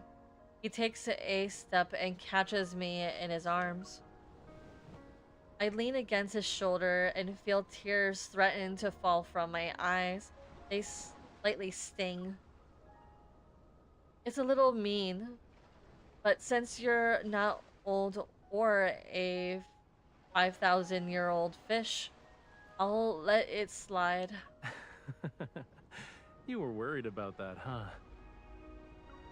Raphael gently pats my back and uses careful restraint to soothe me.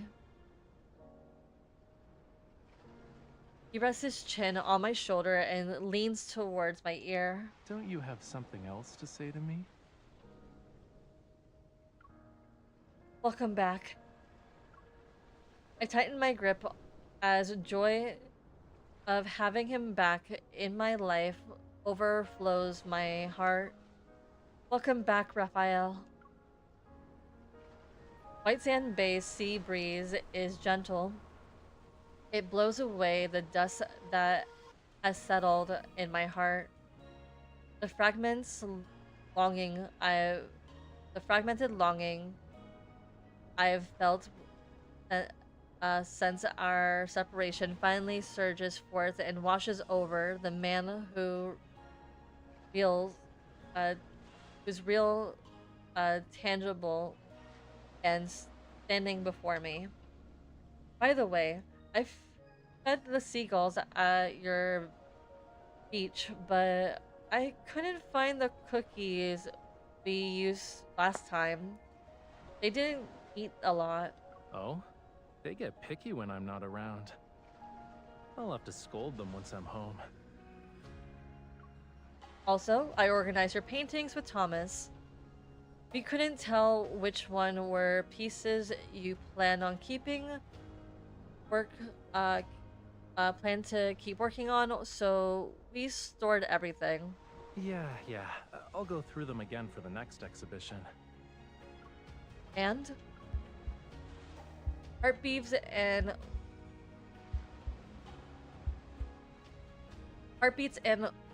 ways intermingle as he tightens his arms around me. I'm almost enveloped in his embrace. Enough. If we keep talking, I'm actually gonna be emotional. You're gonna be emotional. You were the one who told me to leave, but for some reason, it feels like I was the one who abandoned you. Dusk gradually darkens as the tides recede. Suddenly, a restless sea breeze sweeps across the shore. Well, let me say one last thing. It better be the last thing, cutie. You haven't gone to Wave Chaser Island yet, right? Everyone is worried about you. The old butler is staying there to look after them. All right. I'll put everyone's minds at ease.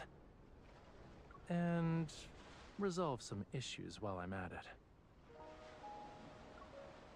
Seemingly, sensing my unease return, he gently takes my hand and conveys a silent reassurance. through the calm sea air.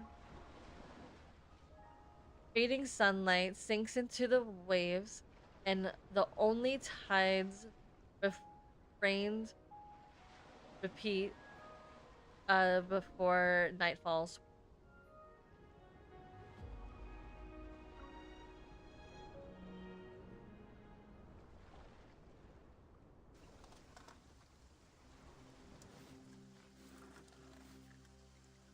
Okay. I still have bad feelings about this. Okay. Rain cascades up to the city. The night scenery is transformed into a palette of neon colors. The square is nearly void of pedestrians, only hunters wearing uniforms, busy coordinating their movements, are hurrying back and forth. Only one magnetic field anomaly remains. It's expected to be cleared tonight. Then the city will return to normal. But just as everything's about to be wrapped up, the magnetic field that had dissipated reappeared in a more hidden crevice, and it started to expand once again. Ooh, we got Valko coming up. It's only natural. The fuck? What the shit? What do you mean there's more? I thought I was done. This better be the epilogue. Well, shit. The elevator door opens again. Kalala stares at the man who's arrived a moment too late. Lucian gives her a polite yet distant nod of acknowledgement before stepping onto the elevator.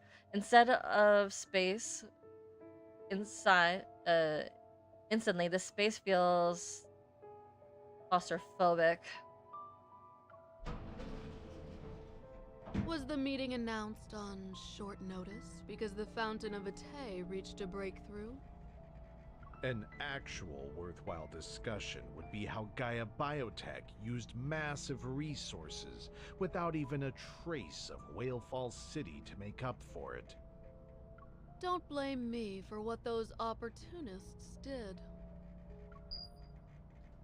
Kalala stares at the number flashing overhead and makes no effort to hide the satisfaction in her eyes.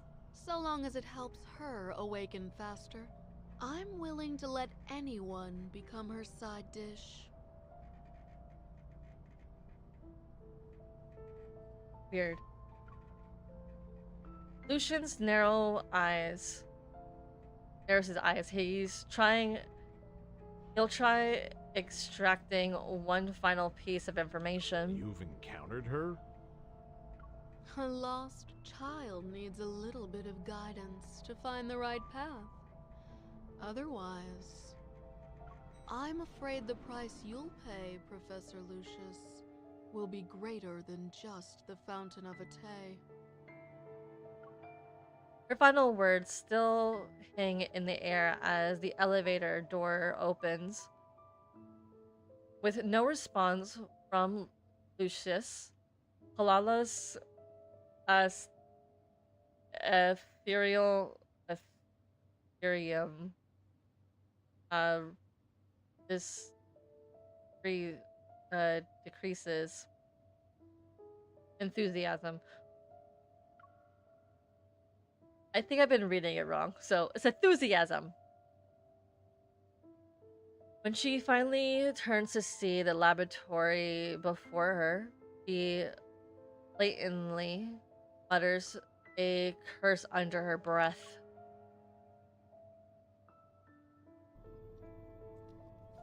Put away your pointless enthusiasm, Kalaya. Oh, it's The time Kalaya. to guide her is already gone.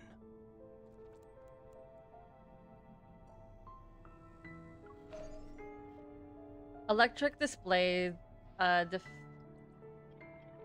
electric displays diffuse the interweave and interweaves throughout the space. Meanwhile, figures both virtual and real have already taken their positions. The old man in the center appears to have left shit to left his room. Behind him is a screen that's significantly larger than the control console.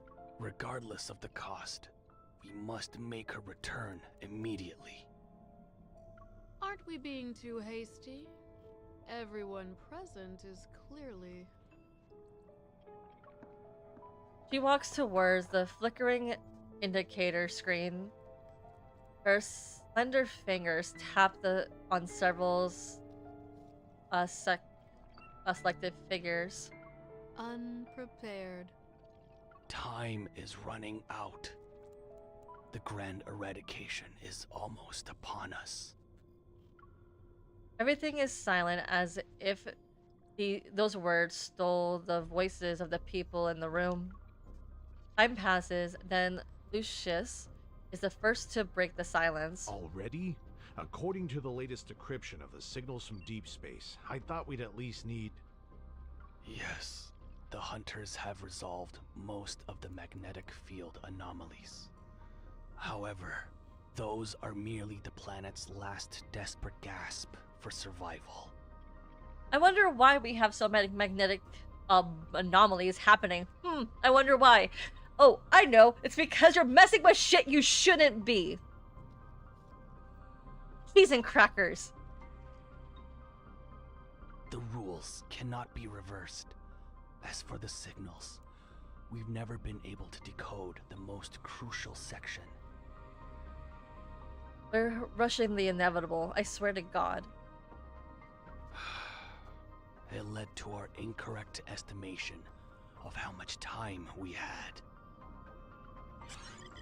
On the holographic screen, the floating magnetic field collapses.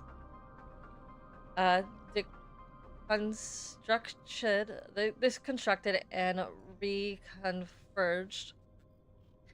It's like a jigsaw puzzle missing countless pieces. After a brief cessation, the magnetic field anomalies will converge and burst again. This confirms the warning in the signals. The grand eradication is here. Oh my. What are we going to do? I still haven't witnessed the full extent of her power. If I die without knowing the truth, I'll have regrets. You better. Then make yourself useful and contribute something better than your own self-interest. Professor, you don't need to be so riled up. I just wanted to... Enough. Save your bickering for later. Once we've emerged as the victors, you'll have all the time in the world to argue. The old man clasps his hands together. His thoughts drift to a distant place. We can't wait any longer. There's no more time. This is our only chance.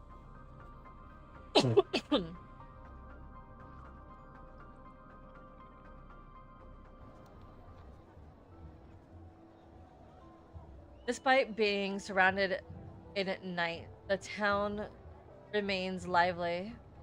On the observation deck facing the street, several people sit outside the range of the street lights. careful not to draw any attention, they speak in hushed tones. Favor stands with his hands in his pockets and listens quietly. The third protocol is suspiciously designed for extreme situations. When when activated, every back tracker must be informed. It doesn't matter if they're part of the procedure or still willing to honor their oath. It's simply a matter of giving a warning. A few raises inflection. Okay. A few rises inflection betrayed a hidden anxiety that one of the backtrackers can't suppress. Favor doesn't rush them. Stars awaken in the night sky only to be quickly veiled by drifting clouds. In a daze, he thinks he's hearing the night's oaths again. He turns to seek the gazes which is always by his side. Yet he only sees the road he once walked. The night's darkness has swallowed it whole.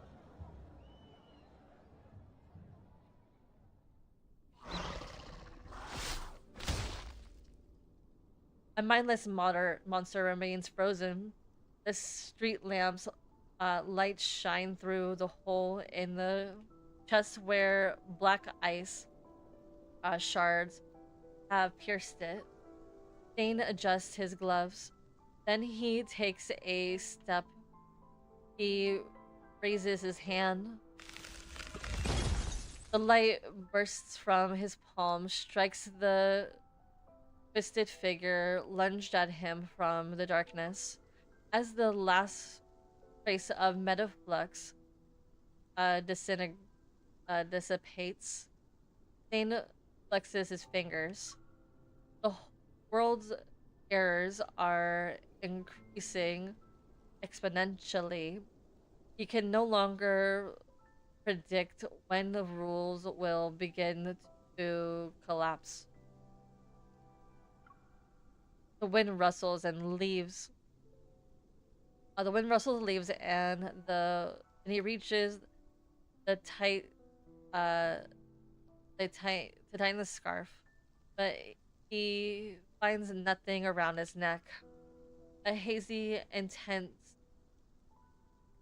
of disorientation seizes his consciousness. It seemingly urges him towards the brightly lit area in the distance, but as energy disturbances as an energy disturbance pulls him back to reality, the dark figure lingers for only a second before turning and vanishing into the night.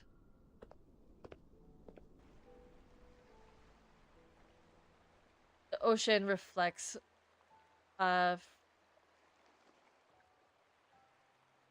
excuse me. The ocean. Wait, hold up. Let me just make sure I have Twitter open somewhere. Because you never know. As it is the 8th.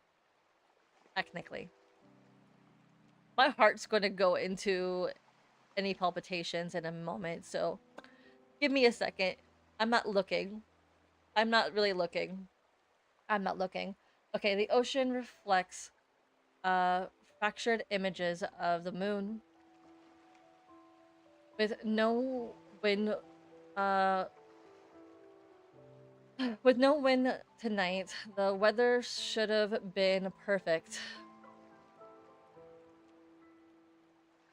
Yet, in the deep sea, thousands of marine creatures hang suspended upside down. They're dead. According to the old butler, this has been happening in multiple regions over the past few days. There are no signs of human interference, nor is it a natural disaster. It's more like a indic indiscriminate indiscriminate uh extinction from the higher planes of existence. Raphael closes his eyes to dispel the fatigue from his hasty journey to Wave Chaser Island. He seems to hear the ancient prophecy echoing from the tome of the sea god again. The marks beneath the collarbone faintly burns. Raphael's turns to look into the distance. At the horizon, the sea, the sky blended into one, and the storm is slowly brewing.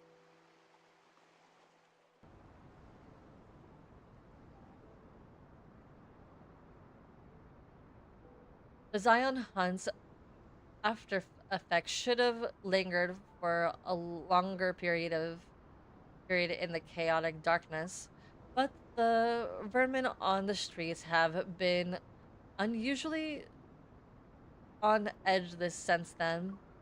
The poison called the poison called danger has seeped into the air.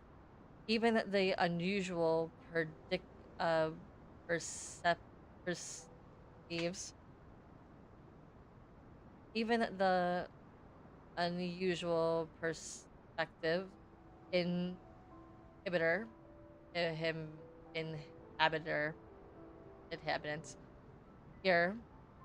I can't identify the source.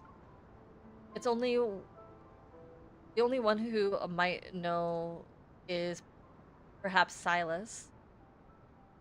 The violent disturbance passes un in impudent through unimpedent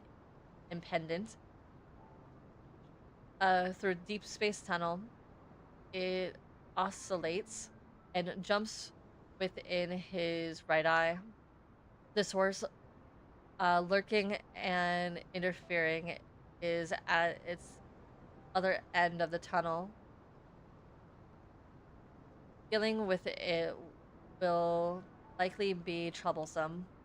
Silas uh cons-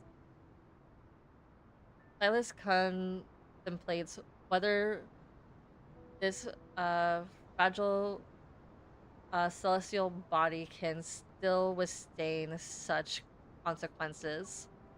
Pain seeps through uh pain seeping and corroding one's bones might not drive one to madness, but it certainly unpleasant.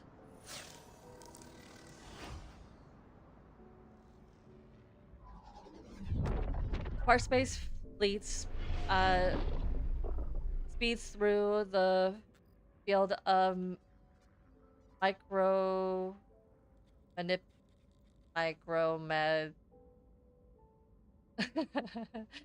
oh my god micrometorian of casting chaotic blurry images of cosmic dust and planetary fragments across the horizon screen. The control console flashes with a dark blue light. A check of spaceships conditions has been indicated. Passing through the field of Micro... Uh, micrometeor. I'm not gonna try brain aneurysm. This caused the vessel to sustain 6 impacts. Aha, 6. Surface uh obstructions detected, but the structure remains undamaged. Caleb looks around and spreads his fingers to rotate the holographic star map. To evade a magnetic field storm, the vessel enters an uncharted route and unexpectedly discovers a new part of the deep space tunnel. HQ is carefully reminded him that no uh, contingency protocol were prepared for this region. Red signals fluctuate, dancing across the screen as the colonel cuts off the comms channel with HQ and presses active without any hesitation. Activate. The vessel pauses and heads into the deep space tunnel unknown depths.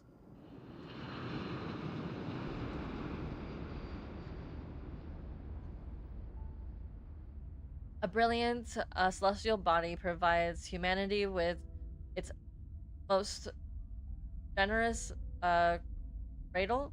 However, it has never once promised eternity. Billions of years are carved into its pulsating body to allow most brilliant civilization in the universe to rise, and it now gradual grandeur and destruction are equally fleeting. It turns towards the next section without any sentiment, carrying countless scars it shall meet. An absolute destruction or a brilliant rebirth.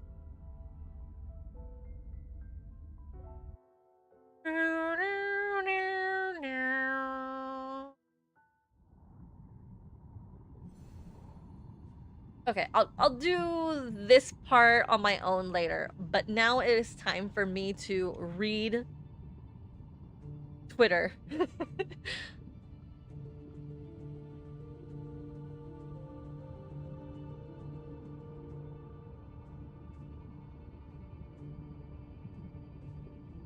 Okay, now I gotta read my Twitter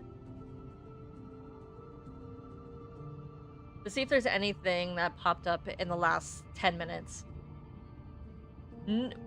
No!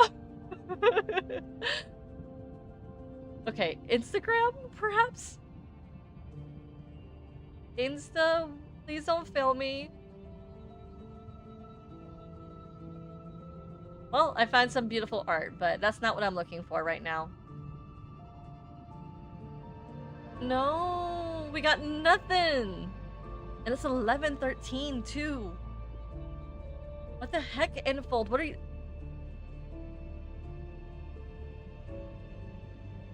You didn't, but they did. No, I don't think they did. They did. They removed Valko. Well, I already knew they removed him, but they removed the picture of Valko on Instagram because there was one there. It's either that or they replaced it, but I think they archived it. But regardless, it is literally 11 for me, or 11:15. I've already been streaming for 4 hours and 30 minutes. Part of those was actually me reading the story, so it took 3 hours and a half. And the beginning part was just me being a total fangirl and nerding out. So, it is time for me to say buenos noches a todos, and I will see you in the next one. So, good night, good morning, good afternoon, good evening. Until we see each other next time, adios, mi amores. Bye bye.